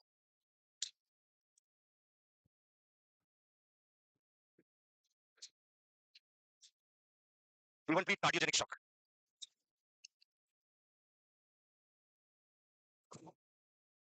Annu नागर फ्रॉम ऑनलाइन, सर जाली को परमानेंट छोड़ देते क्या, जाली को ही छोड़ देते हैं, जाली को स्टंट कहते हैं, स्टंट। अब आप किचन में जाते हो तो प्याज बोलते हो ऑनियन बोलते हो, ऑनियन बोलना शुरू कर दो, नर्सिंग ऑफिसर बनने वाले हैं। खाना नाम जी को समझ में आना चाहिए, नहीं तो आपने ऑनियन मांगा और मिर्ची ला के दे दिया।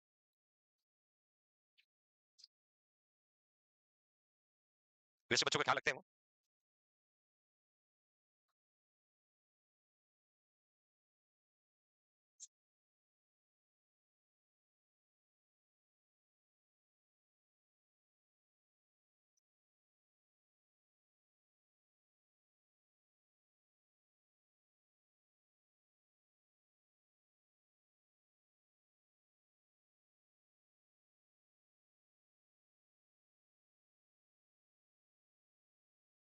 ऐसा भी पूछते हैं कि कौन सा गैस यूज करते हैं, we can say helium gas.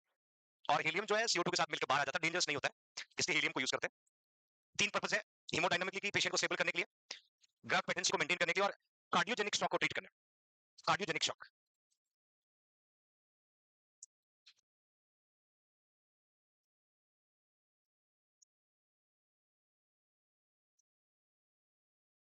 Cardiogenic shock के आगे ब्रैकेट में लिख सकते हो डिफेक्ट इन कार्डिक पंप,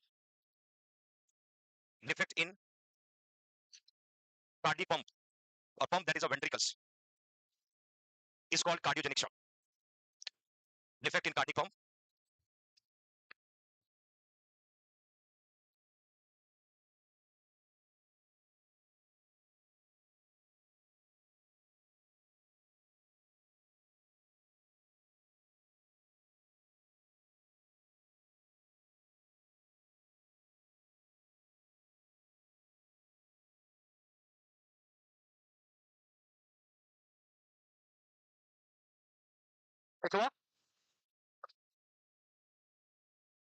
कुछ स्पेसिफिक पैरामीटर्स इसके। इंसर्शन टेक्निक की बात करें तो हम फीमोरल कट डाउन या हम एक्सिलरी आर्टरी को भी प्रीफर कर सकते हैं।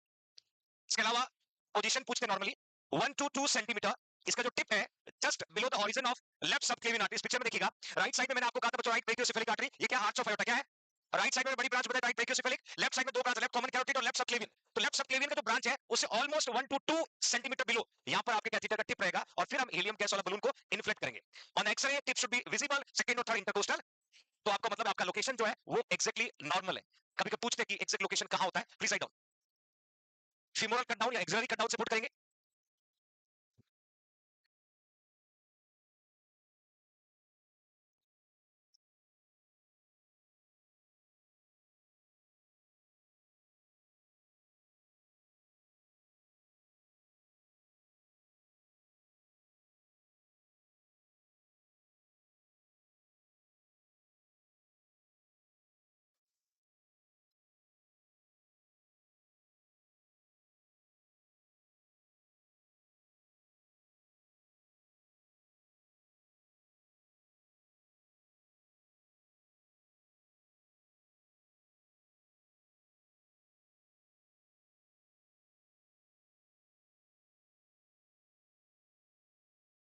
कुछ हुआ, आप इस इमेज में देखिए आपका राइट साइड का इलियक आर्टरी है, ये हम कह सकते हैं फीमोरल आर्टरी, ये आपका एब्डोमिनल आयोटा है, और आपको पता है कि एब्डोमिनल आयोटा किडनी को ब्लड सप्लाई करता है, और एब्डोमिनल आयोटा से जब ऊपर की ओर जाएंगे तो ऑलमोस्ट डिसेंडिंग, देन थोरेसिक और डिसेंडिंग, और डिसेंडिंग वाले पोर्शन में जब आप जाओगे तो just before the subclavian vein, यहां पर सबक्लेवियन आर्टरी, सॉरी, आर्टरी से just 1 to 2 centimetre below catheter tip को लोकेट करना है, और इनफ्लेट और डिफ्लेक्ट दो मैकेनिज्म को रेगुलेट करना, जिसे आर्टरी के ऊपर प्रेशर नहीं आएगा, आर्टरी के ऊपर प्रेशर नहीं आएगा, ब्लड सप्लाई इंप्रूव होगा, ब्लड सप्लाई के साथ साथ में ग्राफ रिजेक्शन को भी हम लोग प्रिवेंट कर पाएंगे। लिखा सभी ने?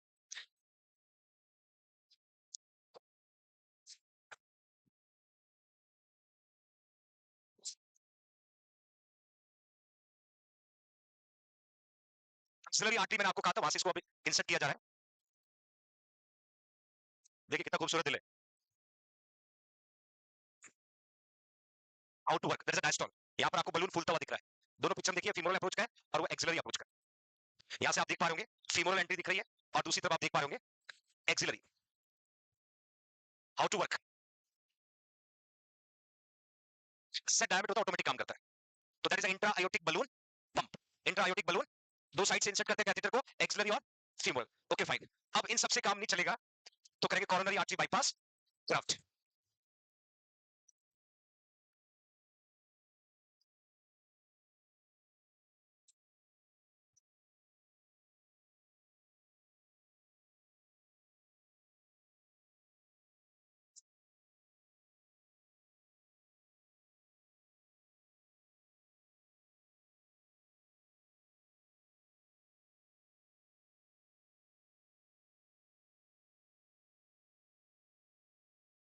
ये आपकी हार्ट की ब्लड सप्लाई है, right coronary artery, left coronary artery, left circumflex artery, left marginal artery, left anterior descending artery, left diagonal artery, right posterior descending artery, right marginal artery. अब सपोज इस पेशेंट को right coronary artery में blockage हो गया, अब right coronary artery में यदि blockage हुआ तो डेफिनेटली पेशेंट को पोस्टीरियर डिसेंडिंग आर्टरी में ब्लड नहीं जाएगा, और राइट मार्जिनल में नहीं जाएगा, तो right atrium, right ventricle, AC node, AV node में ब्लड नहीं जाएगा। अब इसमें एंजियोप्लास्टी कर लिया बट कोई सुधार नहीं है, तो we are going to see that is a bypass. अब कैसे बाईपास करना है, देखिए पहले वाली आर्टरी उसको नहीं छेड़ेंगे, वो तो ब्लॉकेज है। अब आप पेशेंट के बॉडी से रेडियल आर्टरी को ले सकते हो, किसको ले सकते हो, रेडियल आर्टरी को ले सकते हो, उसके अलावा मेमोरी आर्टरी, मेमोरी आर्टरी को ले सकते हो, और इसके अलावा सिफिनस, सिफिनस वेन को ले सकते हो। मतलब आपकी बॉडी में तीन जगह है जहां से आप ग्राफ्ट के लिए आर्टरी और वेन को निकाल सकते हो। जैसे मैंने रेडियल आर्टरी, मेमोरी आर्टरी और सिफिनस वेन लिखा है, तो memory artery most common use करते हैं बच्चों, मोस्ट कॉमन यूज करते हैं। इसका एक रीजन है कि जैसे पेशेंट को ओपन हार्ट सर्जरी करते हैं, तो ओपन हार्ट सर्जरी में क्या करते हैं, स्टर्नम के सेंटर में इंसिजन देते हैं, किसके सेंटर में, और पूरा ओपन कर लेते हैं थोरेसिक रीज को। आप जस्ट थिंक अबाउट इट, ये आपका स्टर्नम है, स्टर्नम को हमने कहा ना कि ब्रेस्ट बोन होता है, सेंटर में इंसिजन दिया और यहां से पूरा ओपन कर लिया, तो हमें क्या दिखेगा, मीडियास्टिनम, क्या दिखेगा, राइट ब्रेस्ट को ब्लड सप्लाई करता है write memory artery, right, left breast को ब्लड सप्लाई करता है लेफ्ट मेमोरी आर्टरी, और मेमोरी आर्टरी एक ही इंसिजन में हमें अवेलेबल हो जाती है, तो we can prefer memory artery. किसको प्रीफर करेंगे, मेमोरी आर्टरी। और यदि मेमोरी आर्टरी सफिशिएंट नहीं है, ब्लॉकेज ज्यादा है, तो हम प्रीफर किसको करेंगे, और भी ज्यादा ब्लॉकेज है तो किसको निकालेंगे, एक तो इंसिजन था ही, एक और दे दिया दूसरा, फिर तीसरा, इधर ओपन हार्ट सर्जरी हो रहा है, इधर रेडियल आर्टरी को निकाला जा रहा है, पूरा रेडियल आर्टरी नहीं निकाल, स्ट्रेचेबल होता है, आप कट करके यदि 2 सेंटीमीटर निकालते हो ना, तो बाकी को एनास्टोमोसिस कर दो वापस, बाकी बचे हुए पोर्शन को वापस क्या कर दो, एनास्टोमोसिस या सिफिलिस वेन को निकालते हैं। बहुत ज्यादा ग्राफ्ट होता है तो पूरे पैर में यहां से कट लगाते हैं, और यहां तक पूरा एक ऐसे कट रहता है लंबा, और फिर सिफिलिस वेन को, और इस वुंड को हील होने में भी टाइम लगता है ना, मतलब ऑलमोस्ट अपर थाई से लेके एंकल तक पूरा एक कट होता है जहां से सिफिलिस वेन को निकाल के लिया जाता है, और इन तीनों को हम यूज कर सकते हैं। अब क्या करेंगे, यहां पर तो ब्लॉकेज था, अब हमने डायरेक्टली आर्च ऑफ आयोटा से इस ग्राफ्ट को कनेक्ट किया और सीधा वहां भेज दिया जहां इस ब्लड सप्लाई की जरूरत थी। ये रास्ता तो बंद था, एक नया रास्ता बना दिया, that is bypass, that is bypass. मतलब आप सिटी में आ रहे थे, यहां पर रेड लाइन पे पुलिस खड़ी, यहां पर रेड लाइन पे पुलिस खड़ी, तो आपने क्या किया, सिटी के बाहर बाहर चले गए, मतलब आपने क्या कर लिया, बाईपास कर लिया, क्या कर लिया, बाईपास। इस तरीके से बाईपास ग्राफ्ट कंडक्ट की जाती है। आगे समझ में, radial artery, saphenous vein, mammary artery, most common कौन सी artery, because mammary artery bypass graft करने के बाद नेक्स्ट 10 ईयर 90% पेशेंट सर्वाइव कर लेता है, नेक्स्ट 10 ईयर 90%। रेडियल आर्टरी यदि यूज किया है तो नेक्स्ट 10 ईयर 80% पेशेंट सर्वाइव कर लेता है, सिफिलिस वेन यूज किया है नेक्स्ट 10 ईयर 60% पेशेंट सर्वाइव कर सकता है। तो ये इसका पोस्ट ऑपरेटिव आउटपुट है। तो ज्यादा सर्वाइवल चांस कौन सी आर्टरी में बचता है, मेमोरी आर्टरी में। दूसरे नंबर पे कौन है, और तीसरे पे कौन है, सिफिलिस वेन, है ना। I will show you graft. Internal mammary artery success rate 10 year में 90%, radial artery success rate 80%, syphilis when success rate 60%। इस पिक्चर को देखिएगा बच्चों, मैंने सिफिलिस वेन का पुट किया, देखिए ये पेशेंट का लेग है, यहाँ से सिफिलिस वेन को निकाला है, ये ऑब्स्ट्रक्शन वाली जगह है, और हमने इस ऑब्स्ट्रक्शन वाली जगह को छोड़ दिया और डायरेक्टली अयोटा से एक वेन को वहां तक कनेक्ट कर दिया जहां तक ब्लड की जरूरत है। ध्यान से इस फोटो को देखना बच्चों, आपको ब्लॉकेज दिख रहा है, ब्लॉकेज दिख रहा है बच्चों, ब्लॉकेज की वजह से फर्दर ब्लड नहीं जा रहा था। अब सिफिलिस वेन को, ये आपका आर्च ऑफ अयोटा है असेंडिंग, और ये आपका आर्च ऑफ असेंडिंग अयोटा से सीधा वेन को यहाँ पर ग्राफ्ट किया, एनास्टोमोसिस किया और उस एरिया पे कर दिया जहां पर ब्लड की जरूरत थी। अब ये ब्लड को पहुंचाने का काम कर रहा है और आपका हार्ट वापस सर्वाइव कर रहा है। That is a way how to conduct bypass. आया समझ में? अगेन इस पिक्चर में देखिएगा दो बाईपास दिख रहा है, एक आपको राइट साइड में दिख रहा है सिफिलिस वेन का बाईपास, एक लेफ्ट साइड में डायरेक्ट कहा कि सब क्लेवियन आर्टरी से, that will B internal mammary artery को यूज किया, और ये दोनों ब्लॉकेज वाली साइड भी आपको दिख रही होगी। इन ब्लॉकेज की वजह से हमें बाईपास बनाना पड़ा, है ना भाई? ये तो मेन ब्रांच पहले थी, बट इसमें क्या हुआ, ब्लॉकेज होने की वजह से ब्लड सप्लाई रुक गई, तो हमने एक दूसरी ग्राफ्ट लगा करके यहाँ पर ब्लड पहुंचा दिया। That is a bypass, that is a, this is the bypass, that is the bypass. Even मैं आगे आपको पेरिफेरल आर्टेरियल डिजीज पढ़ाऊंगा, पेरिफेरल आर्टेरियल डिजीज के अंदर भी डिफरेंट टाइप्स का बाईपास पढ़ाऊंगा। कुछ बाईपास फीमोरल आर्टरी तक ब्लड ले जाने के लिए, कुछ बाईपास फीमोरल आर्टरी से टोस तक ब्लड ले जाने के लिए। यदि ऑब्स्ट्रक्शन फीमोरल आर्टरी से ऊपर है तो इनफ्लो बाईपास कहलाता है, फीमोरल आर्टरी के बाद में ऑब्स्ट्रक्शन है आउटफ्लो बाईपास कहलाता है। तो ये आगे पेरिफेरल आर्टेरियल डिजीज में आपको पढ़ाऊंगा। तो that is your coronary artery bypass graft. आया समझ में? अब इन ग्राफ्ट के यहाँ पे आपका हार्ट जिंदा है, नॉर्मल आर्टरी काम नहीं कर रही, बस ये ग्राफ्ट किया हुआ है, और यही करते हैं ओपन हार्ट सर्जरी में डॉक्टर, है ना? बस एनास्टोमोसिस कर करके रास्ते बना देता है, फिर देखता है ब्लड सप्लाई जा रहा है, फिर कार्डिक मॉनिटर पे डाल देंगे, आपका ईसीजी प्रॉपर चल रहा है, हार्ट रेट प्रॉपर चल रहा है, धीरे धीरे आपका कार्डिक वर्क, पहले जैसे पेशेंट बाईपास से बाहर आता है ना वेंटिलेटर पे होता है, किस पे होता है? You can not able to survive, और वेंटिलेटर आपको चलाता है हार्ट को, नहीं तो प्रेशर पड़ेगा, ग्राफ हो जाएगा, फिर लगभग 24 टू 48 तक आपको वेंटिलेटर पे ही रखेंगे, और वेंटिलेटर पे सिर्फ और सिर्फ मोबाइल में वीडियो कॉल के द्वारा आपको दिखाया जाता है, ये आपका पेशेंट, ये मॉनिटर, आपको मिलने की परमिशन नहीं होती है ना?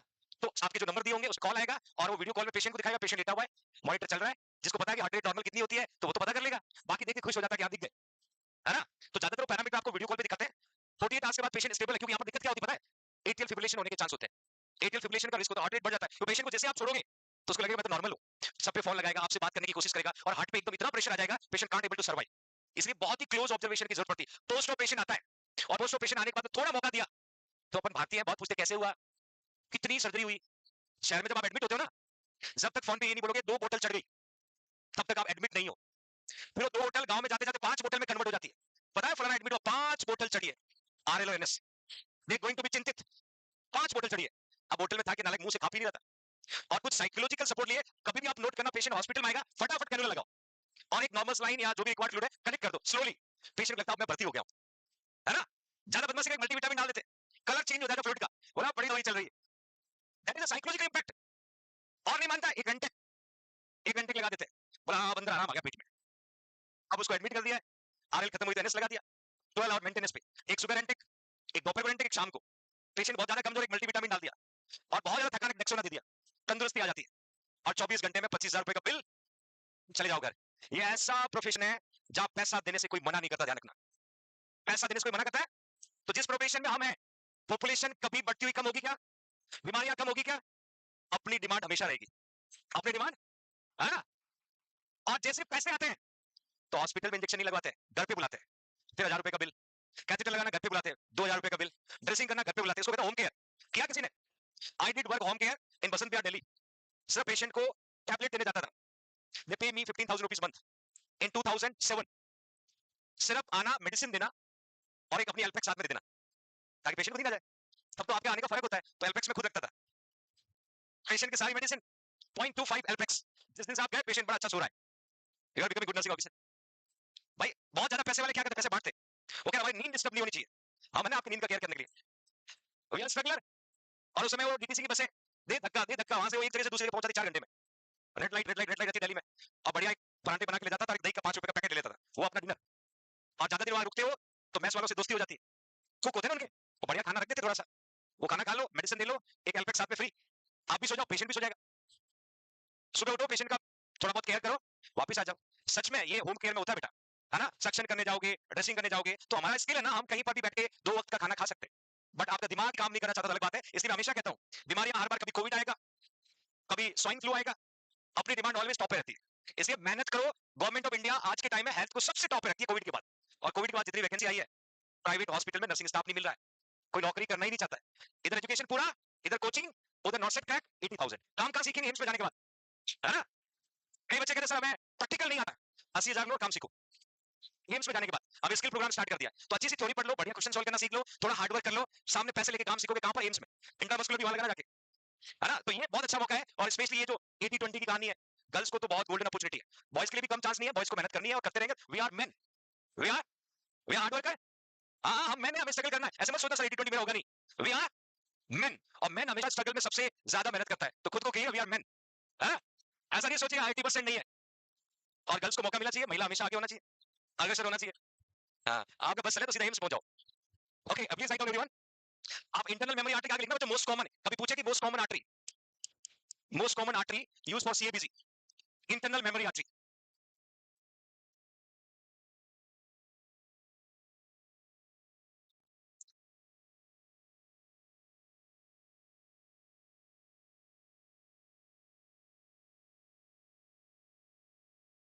आपको ऑफर देता है, कौन सी लगाएं, 90% वाली, 80% वाली, 60%, फिर इसका पैकेज भी आता है 3 लाख, 3.5 लाख, 4 लाख, है ना, ये बिजनेस है।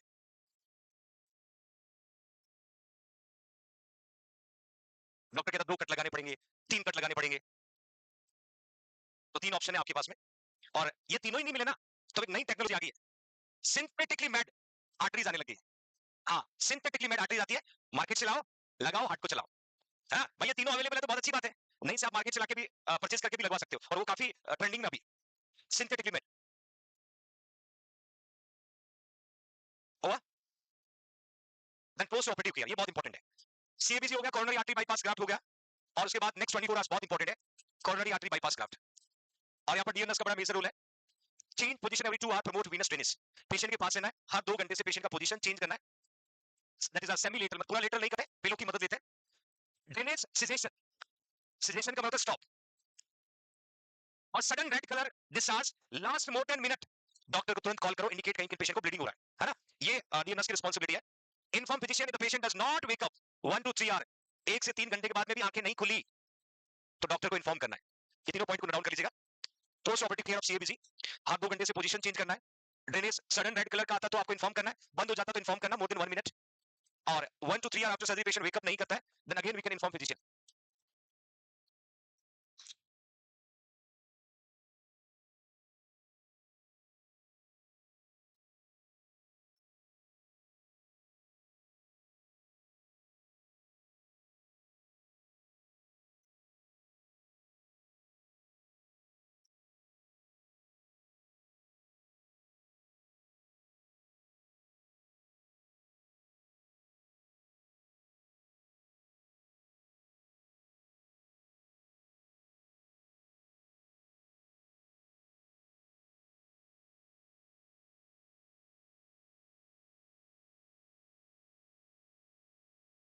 बात होगी मैनेजमेंट की, पहले हमने मेडिकल मैनेजमेंट, उससे पहले इमरजेंसी मैनेजमेंट, उसके बाद सर्जिकल मैनेजमेंट में 2 एंजियोप्लास्टी था, बलून एंजियोप्लास्टी और विकस स्टंट एंजियोप्लास्टी, लास्ट में हमने पढ़ा सीएबीसी कोरोनरी आर्टरी बाईपास, और सीएबीसी में 3 ग्राफ्ट कौन कौन सी यूज करते हैं, इंटरनल मेमोरी, रेडियल, सिफिलिस। अब यदि आपने एमआई वाले पेशेंट को ट्रीट नहीं किया तो क्या हो सकता है, लिखा सभी ने, that's a complication, sudden death. Exam MCQ कैसे आएगा, first hours after onset of symptom of myocard infection, patient को क्या हो सकता है, सडन डेथ, ज्यादातर तो चले जाते हैं इनिशियली सिम्टम दिखते ही चले जाते हैं। इसके अलावा डिसअर्थमिया, मैंने कहा मोस्ट कॉमन कॉम्प्लिकेशन, याद होगा मैंने आपको क्लिनिकल मैनिफेस्टेशन में पढ़ाया था, that is the most common complication of the myocardial infection, MI होने के नेक्स्ट इनिशियल फेज में। मोस्ट कॉमन के साथ आप ये भी लिख सकते हो एक्यूट, एक्यूट कॉम्प्लिकेशन ये भी लिख सकते हो बच्चों, एग्जाम में कभी एक्यूट पूछ सकते हैं, कभी मोस्ट कॉमन पूछ सकते हैं। एक्यूट कॉम्प्लिकेशन पूछे तो भी डिसअर्थमिया, मोस्ट कॉमन पूछे तो भी dysrhythmia. You know what do you mean by dysrhythmia, abnormal rhythm, आपने पढ़ा था फ्रैक्टर फिब्रिलेशन, है ना, these are the dysrhythmia due to myocardial infection. और आपको मैंने ये भी ब्लॉक पढ़ाया था, first degree, second degree, third degree. First degree का कॉज था इंफीरियर वाले माई, सेकंड का इंटीरियर वाले माई, थर्ड का दोनों, इंफीरियर और anterior. Then within few days में पूछे तो पेशेंट को हार्ट फेलियर हो सकता है, ये सारे एग्जाम के एमसीक्यू, 1 आवर में क्या हो सकता है, मोस्ट कॉमन कॉम्प्लिकेशन क्या होगा, या एमआई होने के अगले फ्यू डेज में क्या हो सकता है, 24 आवर्स टू 7 डेज में कार्डियोजेनिक शॉक हो सकता है, cardiogenic shock, again defect in cardiac pump can cause decrease cardiac output, that is a cardiogenic shock. Cardiac pump कौन होता है बच्चों, वेंट्रिकल्स कौन होता है, और वेंट्रिकल में डिफेक्ट हो जाता है, वेंट्रिकल कॉन्ट्रैक्ट और रिलैक्स नहीं होता है तो कार्डिक आउटपुट डिक्रीज हो जाता है, that is called cardiogenic shock. Then acute pericarditis first several days में हो सकता है, माइटल वॉल इनसफिशिएंसी या mitral valve regurgitation, papillary muscle rupture, याद है बच्चों नंबर में कितनी होती है पैपिलरी मसल, 5 होती है, राइट वेंट्रिकल में, लेफ्ट में, वेरी गुड। पैपिलरी मसल और कस्पस को कौन जोड़ता है, कोडे tendon, very good, 3 to 7 days. एक आता है ड्रसलर सिंड्रोम, इसको आप कहिए बच्चों लेट कॉम्प्लिकेशन, या लिखिएगा कभी पूछता late complication of MI, late complication. Dressler syndrome का जो मीनिंग होता है, तीन चीजें होगी, पेरिकार्डाइटिस या पेरिकार्डाइटिस, पेरिकार्डियल इफ्यूजन और प्लूरल इफ्यूजन। इन तीनों सिम्टम को एक साथ होने पर हम ड्रेसलर सिंड्रोम कहते हैं बच्चों। कोई पूछे what do you mean bye Dressler syndrome? Pericarditis, pericardial effusion, pleural effusion. Heart की बाहर वाली लेयर का नाम क्या है? पेरिकार्डियम। और पेरिकार्डियम को टच करके कौन रहता है? प्लूरा। कौन रहता है? तो प्लूरा अफेक्ट होगा तो प्लूरल इफ्यूजन हो जाएगा। पेरिकार्डियल अफेक्ट होता है पेरिकार्डाइटिस और फिर पेरिकार्डियल इफ्यूजन या cardiac tamponade. So that is the meaning of dressler syndrome. इसमें तीन सिम्टम होंगे। लेट कॉम्प्लिकेशन है, अर्ली कॉम्प्लिकेशन पूछेंगे तो क्या लिखेंगे? डिसअर्थमिया। लेट कॉम्प्लिकेशन पूछेंगे तो ड्रेसलर, और लिखा वीक टू मंथ या 12 वीक आफ्टर एमआई।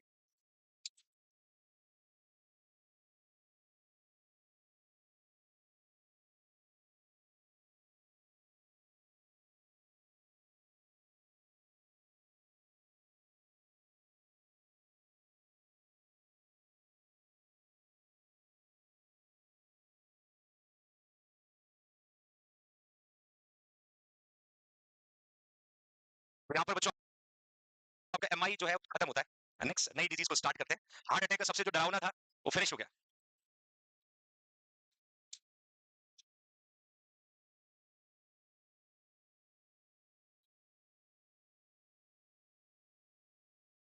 नेक्स्ट चले।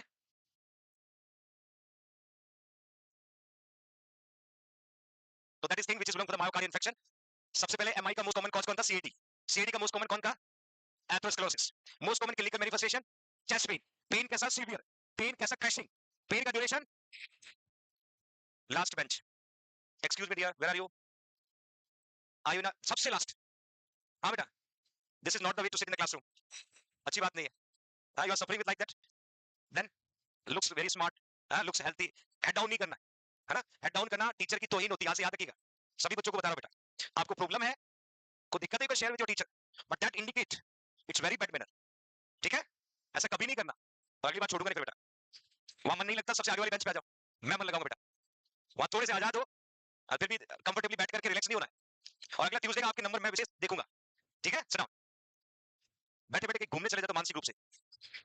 Now next disease, angina pectoris. ये ऐसे सपने मारने लगेगा, है ना? एंजाइना पेक्टोरिस और क्रिस्टेंडो एंजाइना। पहला MCQ, ischaemic heart disease. Ischaemic heart disease, ischaemic heart disease कभी भी पूछे तो आपको एग्जांपल देना है angina pectoris. Ischaemic, you know ischaemia, ischaemia. अब ये इसीमिया का एग्जैक्ट मीनिंग होता है lack of blood supply, lack of blood supply to any part of the body. किसी भी बॉडी के पार्ट में ब्लड सप्लाई की कमी होना इसीमिया कहलाता है। और इसीमिया को ट्रीट नहीं करोगे तो नेक्रोसिस हो जाएगा। That is the meaning of इसीमिया।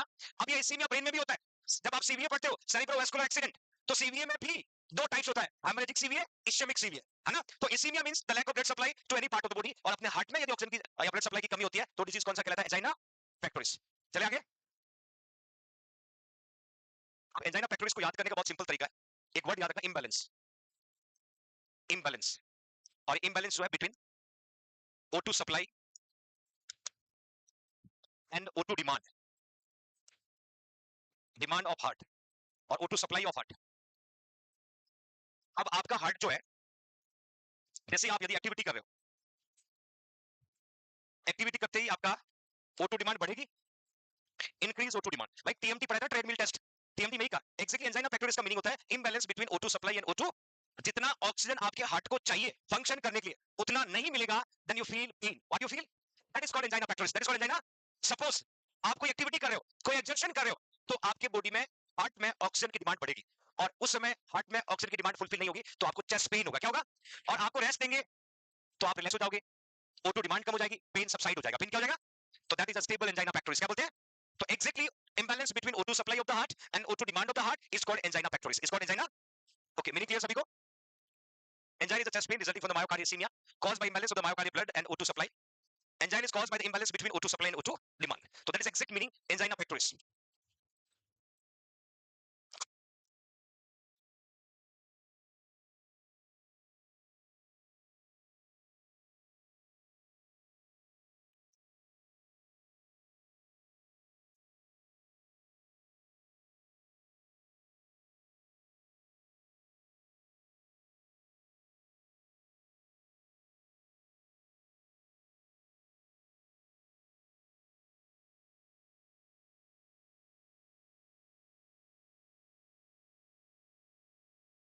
हाँ बच्चों, तो एमआई जो पढ़ा था उसमें हमने कहा था कि कार्डिक सेलो टिश्यू डाई हो जाते हैं due to lack of blood supply, और यहाँ पर पेशेंट को इंबैलेंस होने की वजह से सीवियर चेस्ट पेन होता है। That condition is angina pectoris.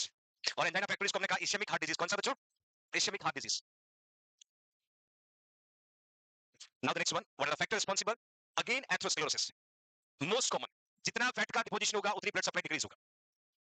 बाकी coronary artery spasm, spasm, for example this is your artery, this is your artery, that is a spasm, again that is your normal artery, that is a spasm, that is अ, जब spasm होगा तो blood supply decrease होगा, जब spasm release होगा blood supply increase होगा, फिर spasm होगा तो ब्लड सप्लाई आपका क्या होगा बच्चों? Decrease. Spasm, decrease blood supply, release spasm, increase blood supply, again spasm, decrease blood supply. That condition can cause angina pectoris. आप इस इमेज को देखिएगा, यहाँ पर आपका ल्यूमन बराबर सही चल रहा है, ब्लड जा रहा है, यहाँ पर स्पाज्म कॉज हुआ, जैसे स्पाज्म कॉज हुआ तो ब्लड सप्लाई क्या हुआ? आर्टरी टुवर्ड्स डिक्रीज हो गया। तो ब्लड सप्लाई डिक्रीज होगा तो आपको क्या होगा? चेस्ट पेन होगा। क्या होगा? और जैसे ही स्पाज्म वापस रिलीज हुआ तो ब्लड बढ़ गया, ब्लड बढ़ेगा तो पेन सबसाइड हो जाएगा। मैंने कहा था पेन एपिसोडिक होगा, पेन कैसे होगा? और एमआई का पेन क्या था? कंटीन्यूअस। क्या था? Continuous. Again spasm, again decrease blood supply, decrease blood supply can cause decrease O2 supply, और decrease O2 supply can cause pain. तो कोरोनरी आर्टरी स्पाज्म। इसके अलावा स्ट्रेनियस एक्सरसाइज, क्योंकि एक्सरसाइज करोगे तो हार्ट का वर्कलोड बढ़ेगा, हार्ट को पंपिंग ज्यादा ब्लड करना पड़ेगा।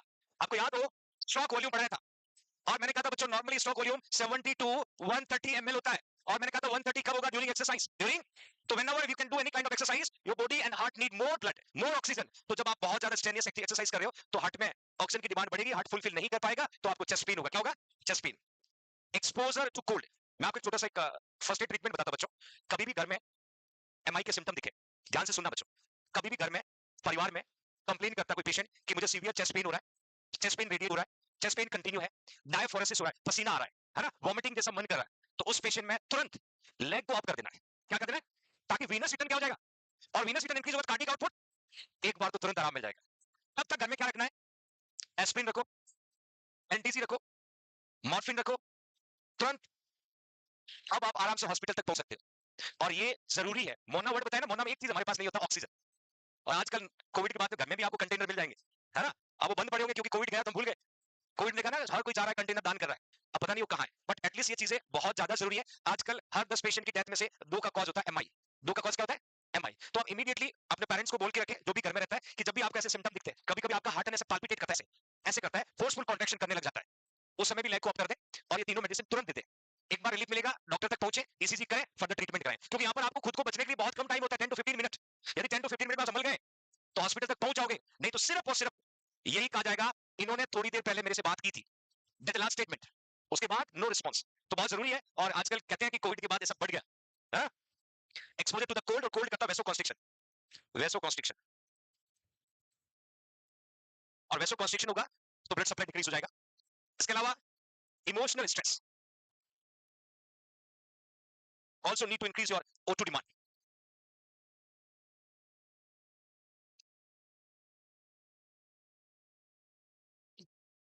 और इमोशनल स्ट्रेस का एक बढ़िया रीजन बताऊं, ये दो सिचुएशन होता है, एक होता है डू नॉट क्राई, एक होता है cry. Cry is more beneficial. If you don't cry you going to be more stress. कभी कभी कोई इंसिडेंस हो जाता है आपके साथ और you want to share someone, और स्पेशली जो आपके फैमिली मेंबर आपका कोई क्लोज है, एंड आप एक अलग पाथवे में बताओगे, और जैसे थोड़ा आपको सपोर्ट मिलेगा the emotion come out, you are going to be cry, ऐसा ना। और मैं कहूं कभी ऐसी सिचुएशन आए ना, कोपचा ढूंढो, really, then you can cry, not loud, नहीं तो समझ आएंगे। You can cry or feel relaxed. Your respiratory pattern going to be improve. Your heart going to be work properly. अब गुस्सा भी आ रहा है, रोना भी आ रहा है, और अंदर ही अंदर ऐसा लग रहा है समथिंग कुछ हैपनिंग, तो इट विल बी डेंजरस। इसको साइलेंट इमोशन कहते हैं, है ना। और ये कंसिस्टेंट आने पर आप क्रॉनिक सिचुएशन में चले जाते हो। तो ऐसा कभी भी होता है, वो अपने लोकल लैंग्वेज में कुछ कहा जाता है कि बहुत ज्यादा इमोशनली आप परेशान हो तो एक बार अच्छे से रो लेना चाहिए, कहते हैं ना। मैं आई पढ़ाऊंगा तब आपको बताऊंगा tear must be need necessary, tear must be necessary. आपकी आई को हेल्थी रखने के लिए आंसू आना जरूरी है, वो खुशी के हो सकते हैं, गम के हो सकते हैं, बट आना जरूरी है ताकि आपका आई प्रॉपर क्लीन होता रहे। तो क्योंकि emotional stress very silent stress है, तो हो सकता है कि आपके एंजाइना पेक्टोरिस कॉज कर सकता है, और ठीक नहीं हुआ तो एमआई, और ठीक नहीं हुआ तो ऊपर भी जा सकते हो। तो दीज आर द फैक्टर। अब यहाँ पर एग्जाम के पर्पस ऑफ व्यू से टाइप्स बहुत इंपॉर्टेंट है बच्चों। We have 4 types of angina pectoris. Stable, exertional, देखिए जब आप कोई एक्टिविटी कर रहे हो, एक्टिविटी कर रहे हो तो आपको पेन प्रेजेंट होगा, और जब आप रेस्ट करोगे तो पेन एब्सेंट हो जाएगा। एग्जर्शन का मतलब होता है एक्टिविटी, पहले समझिएगा बच्चों। When you are doing anything, आप कोई भी एक्टिविटी कर रहे हो तो आपके हार्ट में ऑक्सीजन की डिमांड बढ़ रही है, क्या हो रही है? तो आपको क्या फील होगा? और जैसे ही आपने रेस्ट किया तो पेन क्या हो जाएगा? एक तो ये, या रेस्ट के अलावा एनटीसी आपको मिला, तो भी आपको क्या हो जाएगा? Pain relief. तो स्टेबल और एग्जेशनल एंजाइना पेक्टोरिस का मतलब है pain occur during activity, pain release by the rest, by the nitroglycerin. मतलब स्टेबल का मतलब है ठीक है, स्टेबल हो सकता है। तो that is you can see everyone, occur with activity, occur with emotional stress, relieved with the rest. और एमआई में क्या था? एमआई वाला पेन मानता नहीं, ना तो रेस्ट से मानता ना एनटीसी। ये कह रहा भाई मैं ठीक हो जाऊंगा, तो रेस्ट और एनटीसी देने से ठीक होने वाले एंजाइना पेक्टोरिस को स्टेबल एंजाइना पेक्टोरिस या एग्जेशनल एंजाइना पेक्टोरिस कहते हैं। Please write down everyone, stable और exertional angina pectoris.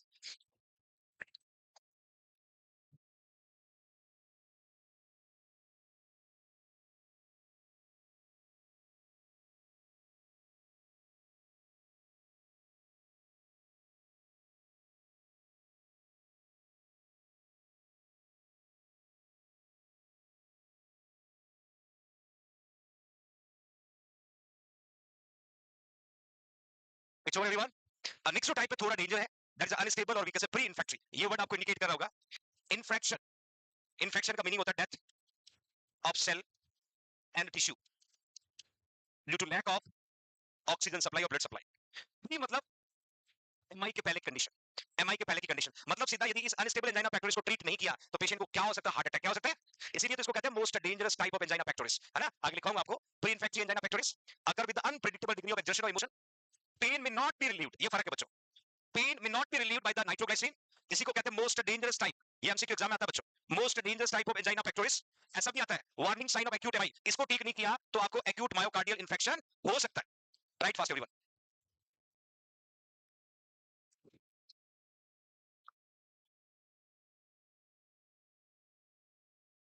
Stable unstable, unstable that will be more dangerous. और इवन इसको हम ये भी कह सकते हैं, इस लेफ्ट अनट्रीटेड तो पेशेंट को अरिथमिया कॉज हो सकता है। Abnormal rate is called arrhythmia. और इसी के ऊपर 3-4 स्थान लगाना, जो एग्जाम में क्वेश्चन आते हैं यही साथ बेटा।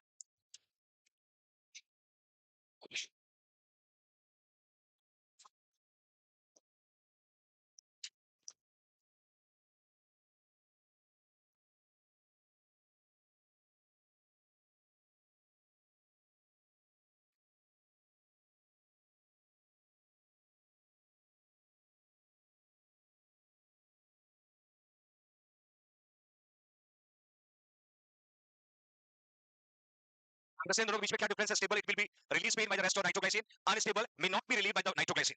दूसरा फर्क क्या है? अनस्टेबल को ट्रीट नहीं किया तो पेशेंट को मायोकार्डियल इंफेक्शन, इसलिए हम इसको क्या कह सकते हैं? Most dangerous type. और इवन मैंने कहा वार्निंग साइन, प्री इन्फेक्टरी है, ठीक नहीं हो रहा है, it may be can cause myocardial infection, तो हम इसको वार्निंग साइन ऑफ एमआई भी कह सकते हैं, warning sign of myocardial infection. लिखा सभी ने?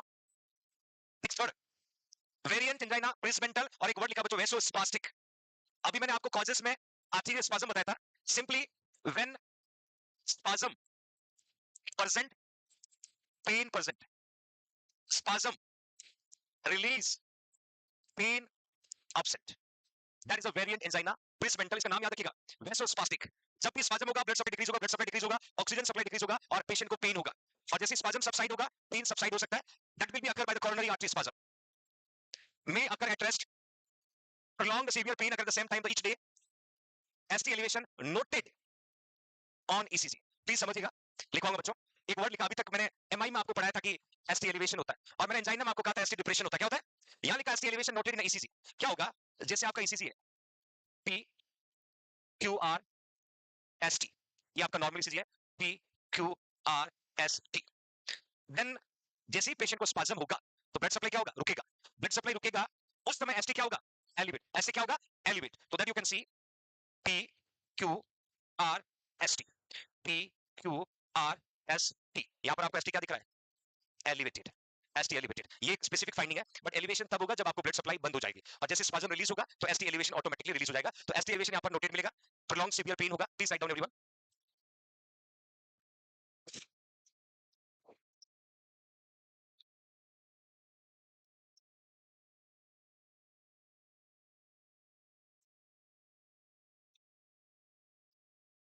अब अभी तक फीमेल्स सोचे होंगे सर हमारे लिए कुछ नहीं किया। ये डिजीज जो है most common womens less than 50 year में कॉमनली होता है। 50 साल से कम की उम्र में फीमेल्स में ये देखने को मिलता है। तो आप उसे याद रखिएगा, कौन सा एंजाइना आपका फ्रेंड बन सकता है? Variant presidential वेसो spastic. दर्जा दिया इन्होंने बकायदा। ऐसा इसलिए कहा जाता है कि ये टाइप कॉमनली फीमेल में मिला। Then they mention around less than 50 year of age, कई सारी रिसर्च में देखने को मिला।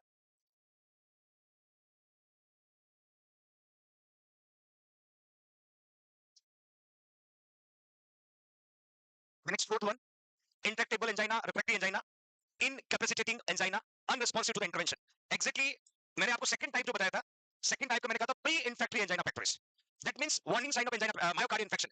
इंट्रैक्टेबल का मतलब क्या होगा? Unpredictable, untolerable, not relieving, pain होगा और ये इंडिकेट करेगा कि आपका आर्टरी पूरी तरीके से बंद हो गया है। तो इसको ट्रीट करने के लिए हमें सीएबीसी करना पड़ेगा बच्चों। ओनली सिंगल ट्रीटमेंट लिखा है, कोरोनरी आर्टरी बाईपास, या ड्रग से काम नहीं चलेगा, तुरंत immediate coronary artery bypass graft करना पड़ता है। तो एग्जाम में पूछते हैं इंट्रैक्टेबल एंजाइना पेक्टोरिस का ट्रीटमेंट ऑफ चॉइस सीएबीसी, नोट कर लीजिएगा।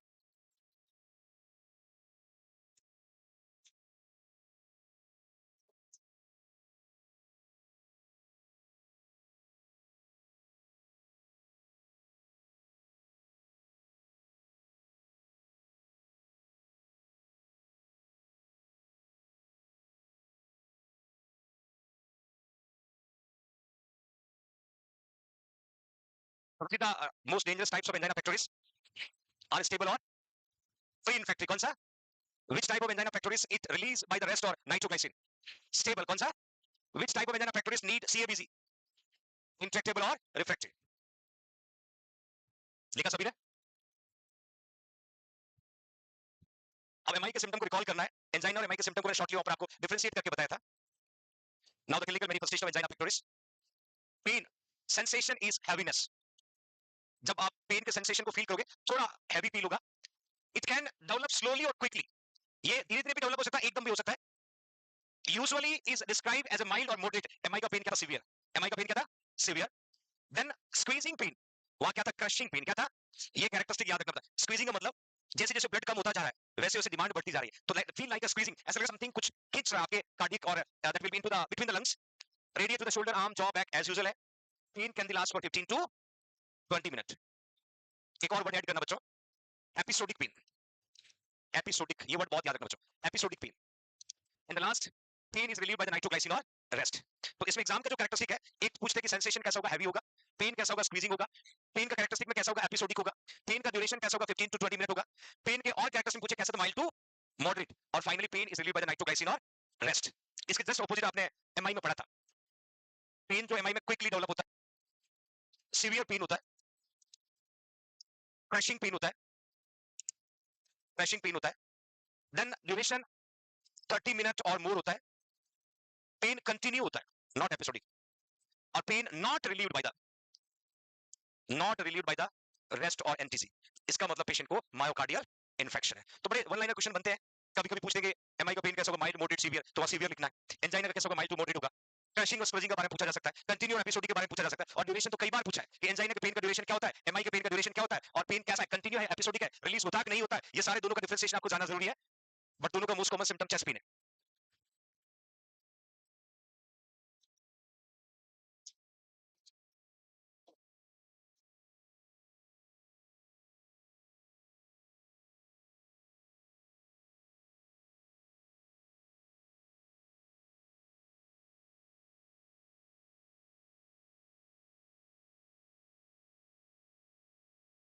हुआ?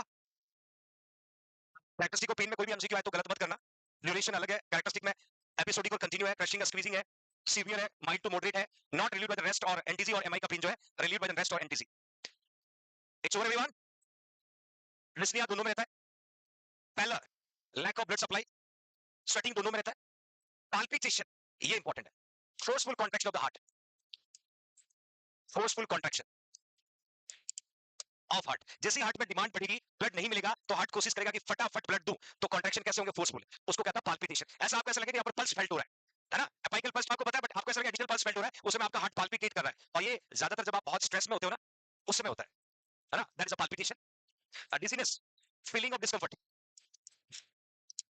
Feeling of discomfort, you not feel comfort, faintness, hypertension,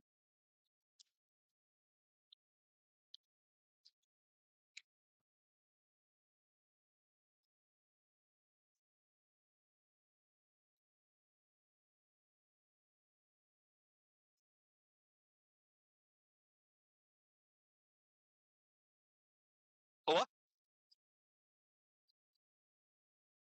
Then now next one. यहाँ पर एक ECG दिख रहा होगा बच्चों, और इस ECG को गौर से देखिएगा. P Q R S T, और ST यहाँ पर क्या हो रहा है? Depress. Again depress. Again depress. Again depress. अब एलिवेशन और डिफरेंशिएशन में एक फर्क बता रहा हूं. एलिवेशन जब होता है और डिप्रेशन जब होता है, heart can't able to relax, that can indicate elevation. Depression, heart can't able to contract, showing in a depression. अब एलिवेशन में मायोकार्डियल सेल और टिश्यू क्या होता है? डाई. क्या होता है? डाई होने की वजह से वेंट्रिकल जो है रिलैक्स नहीं हो पाते, और रिलैक्स नहीं होने की वजह से ये जो क्यूआरएस कॉम्प्लेक्स था उसमें एसटी जो है वो क्या हो जाता है? एलिवेट. क्या हो जाता है? और वहीं जब डिप्रेशन की बात करें, heart can't able to contact. Contact होने के लिए ऑक्सीजन चाहिए, और जब ऑक्सीजन की डिमांड कम हुआ तो heart can't able to contact proper. Contact नहीं हो पा रहा है तो क्या दिखेगा? डिप्रेशन. क्या दिखेगा? क्योंकि क्यूआरएस कॉम्प्लेक्स का मैंने मीनिंग बताया था, वेंट्रिकुलर डीपोलराइजेशन. Ventricular depolarisation. तो ये वर्ड आपको याद रखना है, डिप्रेशन और एलिवेशन दोनों में. और ईसीजी देख करके भी आई थिंक आप डिटेक्ट कर सकते हो. मैंने एमआई का ईसीजी आपको बताया था, और वहां पर मैंने कहा था पी वेव क्यूआरएसटी, ऐसा ग्राफ बन रहा था, और ये जस्ट उल्टा बन रहा है, तो आपका क्या होगा? डिप्रेशन. पता कर लोगे? और इसके कैरेक्टरिस्टिक लिख सकते हैं. नॉर्मल ड्यूरिंग रेस्ट, जब आराम करोगे एंजाइना पेक्टोरिस ठीक हो जाएगा. ठीक हो जाएगा तो ईसीजी चेंजेस भी नहीं आएगा. एसटी डिप्रेशन और T wave inversion during episode open, ये दोनों डिफरेंशिएशन समझना. जब पेशेंट रेस्ट में होगा तो एंजाइना पेक्टोरिस ठीक हो जाएगा, ब्लड सप्लाई पहुंच जाएगा, तो चेंजेस नहीं होंगे. और वहीं पेशेंट को पेन होगा तो एसटी डिप्रेशन और टी इन्वर्शन देखने को मिलेगा.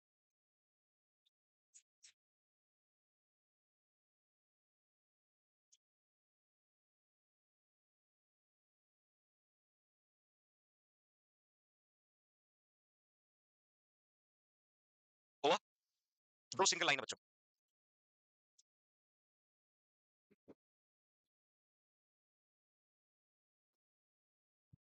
Next, stress testing. Chest pain और changes the ECG are vital sign during testing में इंडिकेट इसीमिया. देखिए मैंने आपको अभी एक टाइप बताया था, स्टेबल, स्टेबल एंजाइना पेक्टोरिस. इसका कॉज मैंने क्या कहा था? एक्टिविटी, या इसको क्या कह सकते हैं? एक्सर्शन की वजह से. एक्सर्शन की वजह से. अब हमें पता करना कि पेशेंट को एंजाइना पेक्टोरिस एक्टिविटी और एक्सर्शन करने से होता है, तो ट्रेडमिल पे दौड़ा के देखेंगे. ट्रेडमिल पे दौड़ाएंगे, एक्टिविटी बढ़ेगी, हार्ट में ऑक्सीजन की डिमांड बढ़ेगी, फुलफिल नहीं होगा, पेशेंट कहेगा चेस्ट पेन हो रहा है, उसको बोलना भाई आपको एंजाइना पेक्टोरिस है. क्या एंजाइना? जैसे ही पेशेंट को आराम देंगे पेन सबसाइड हो जाएगा. तो हमें पता लगाना है कि पेशेंट को एंजाइना पेक्टोरिस है कि नहीं है. तो जो टेस्ट करें स्ट्रेस टेस्टिंग या टीएमटी बोल सकते हैं. चेस्ट पेन और चेंजेस इन ईसीजी और vital sign during the testing में इंडिकेट, मतलब पेशेंट जब ट्रेडमिल पे दौड़ रहा है और एक्टिविटी बढ़ रही है, हार्ट में ऑक्सीजन की डिमांड बढ़ रही है और वो डिमांड फुलफिल नहीं हो रहा है, तो पेशेंट को क्या होगा? Chest pen. क्या होगा? तो इस तरीके के एंजाइना पेक्टोरिस को कहेंगे स्टेबल. तो एक तो ये टेस्ट करेंगे.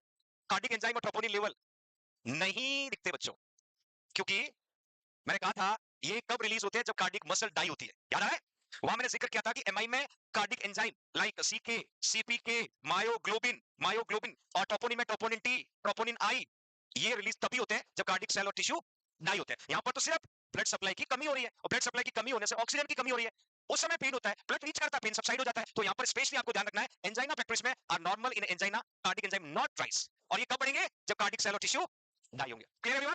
देन कार्डियक कैथेटाइजेशन, इसको कहते हैं डेफिनेटिव डायग्नोसिस. ये बताएगा कहां पर पेशेंट को स्पाज्म हो रहा है. इसको हाईलाइट कर देना बेटा, डेफिनेटिव डायग्नोसिस.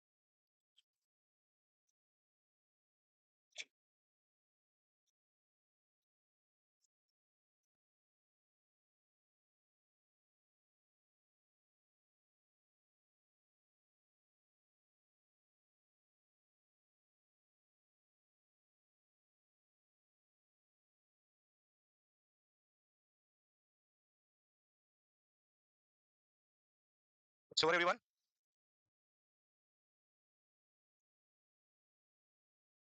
कार्डिक एंजाइम जब आपने पढ़ा तो उसमें ट्रोपोनिन लेवल दिखा था. हाई एफिनिटी वाला कौन सा होता है? ट्रोपोनिन. सबसे पहला कौन इंक्रीज होता है? Myoglobin. Very good. Cholesterol is very important. Normal level less than 200. CHO में कई बार पूछते हैं नॉर्मल लेवल ऑफ कोलेस्ट्रॉल. आपको बता दूं बच्चों, कोलेस्ट्रॉल जो है सोर्स पूछे आपकी बॉडी में, सोर्स ऑफ कोलेस्ट्रॉल पूछे तो आपको लिखना लीवर. लीवर. कोलेस्ट्रॉल का सोर्स आपकी बॉडी में लीवर होता है. इसलिए एक कॉलीलिथियासिस पढ़ोगे आप डाइजेस्टिव सिस्टम में, और कॉलीलिथियासिस में दो टाइप की स्टोन होती है, कोलेस्ट्रॉल स्टोन और पिगमेंटेड स्टोन. मोस्ट कॉमन होती है कोलेस्ट्रॉल स्टोन, जहां पर बाइल और कोलेस्ट्रॉल के साथ में सुपर सैचुरेशन होता है और गॉल ब्लैडर में स्टोन कॉज कर देते हैं. तो कोलेस्ट्रॉल का सोर्स लीवर होता है आपकी बॉडी में. नॉर्मली कोलेस्ट्रॉल जो है लेस देन 200 mg पर डीएल. अब इसमें भी एचडीएल और एलडीएल दो सब टाइप्स है. हाई डेंसिटी लिपोप्रोटीन जिसको गुड कोलेस्ट्रॉल कहते हैं 30 to 70 होता है, और सबको पता है इसको गुड क्यों कहते हैं. गुड इसलिए कहते हैं, ये क्या करता है? ये कैरी करता है कोलेस्ट्रॉल को, कोलेस्ट्रॉल को फ्रॉम ब्लड से उठाएगा और किसमें डाल देगा? तो ब्लड में कोलेस्ट्रॉल का लेवल कम हो जाएगा, तो आपको रिस्क कम होगा। तो किसी पेशेंट को एचडीएल बढ़ रहा है तो ज्यादा चिंता नहीं करना, एलडीएल बढ़ रहा है तो डेंजर है ना? तो एचडीएल हाई डेंसिटी लिपोप्रोटीन जो है we can say good cholesterol, और ये आपके ब्लड में जो कोलेस्ट्रॉल है उसको निकाल के ले जाके किसमें डाल देता है, लिवर में, बिकॉज लिवर में कोलेस्ट्रॉल स्टोर भी होता है और लिवर कोलेस्ट्रॉल सिंथेसिस भी करता है और लिवर कोलेस्ट्रॉल का सोर्स भी है, तो ये उठा के ले जाके कोलेस्ट्रॉल को कहां डाल देगा, लिवर में, तो ब्लड में आपका कोलेस्ट्रॉल कम हो जाएगा। मिल में more than 40 mg per day individual पूछ ले कभी, फीमेल में मोर देन 50, एवरेज 30 to 70 होता है। वही एलडीएल ये बहुत इंपॉर्टेंट है, fat cholesterol, because carry cholesterol liver to blood, ये बढ़ गया तो लीवर से कोलेस्ट्रॉल को ले जा करके ब्लड में डाल देगा, और ब्लड में कोलेस्ट्रॉल का लेवल बढ़ गया तो मायोकार्डियल इंफेक्शन हो जाएगा। इसमें मैंने कुछ कैटेगरीज पुट किया है। मॉडरेट रिस्क कब होगा, जब 130 से 137 59 चला जाएगा। हाई रिस्क होगा जब 160 से ज्यादा। ये ध्यान रखना, जब भी कभी कार्डियक डिजीज के साथ आप डॉक्टर के पास जाओगे ना तो डॉक्टर आपका कोलेस्ट्रॉल का लेवल जरूर चेक करता है। डायरेक्ट कोलेस्ट्रॉल का पूछे तो less than 200 we can consider normal. कभी कभी एचडीएल और एलडीएल करवाता है, एलडीएल में आपको ध्यान रखना है कि यदि आपका एलडीएल 160 या उससे ज्यादा है तो आपको बहुत ज्यादा रिस्क है कार्डियक डिसऑर्डर का। 130 to 159 है तो आपको मॉडरेट है, और नॉर्मली मैंने यहाँ पर कंसीडर किया लेस देन 130, लेस देन 130, तो ये कैरेक्टरिस्टिक आपको बहुत जरूरी याद रखना है। एक और होता है ट्राइग्लिसराइड जो नॉर्मली लेस देन 150 होता है, तो ये सारे कोलेस्ट्रॉल कंपोजिशन है।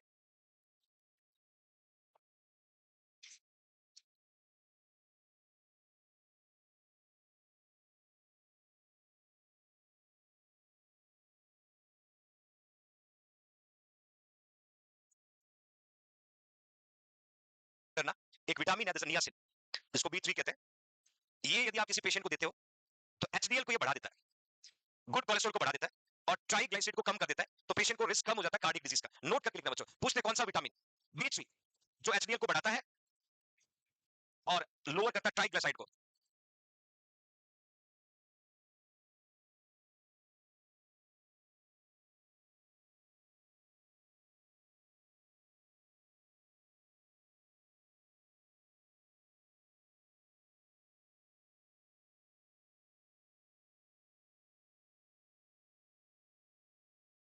बाकी अभी एंजाइना पेक्टोरिस के लिए बहुत इंपॉर्टेंट है, डायग्नोसिस भी आया है। इन सब चीजों के अलावा हम यूज करते डिवाइस भी है, that will be discuss in next class, next class.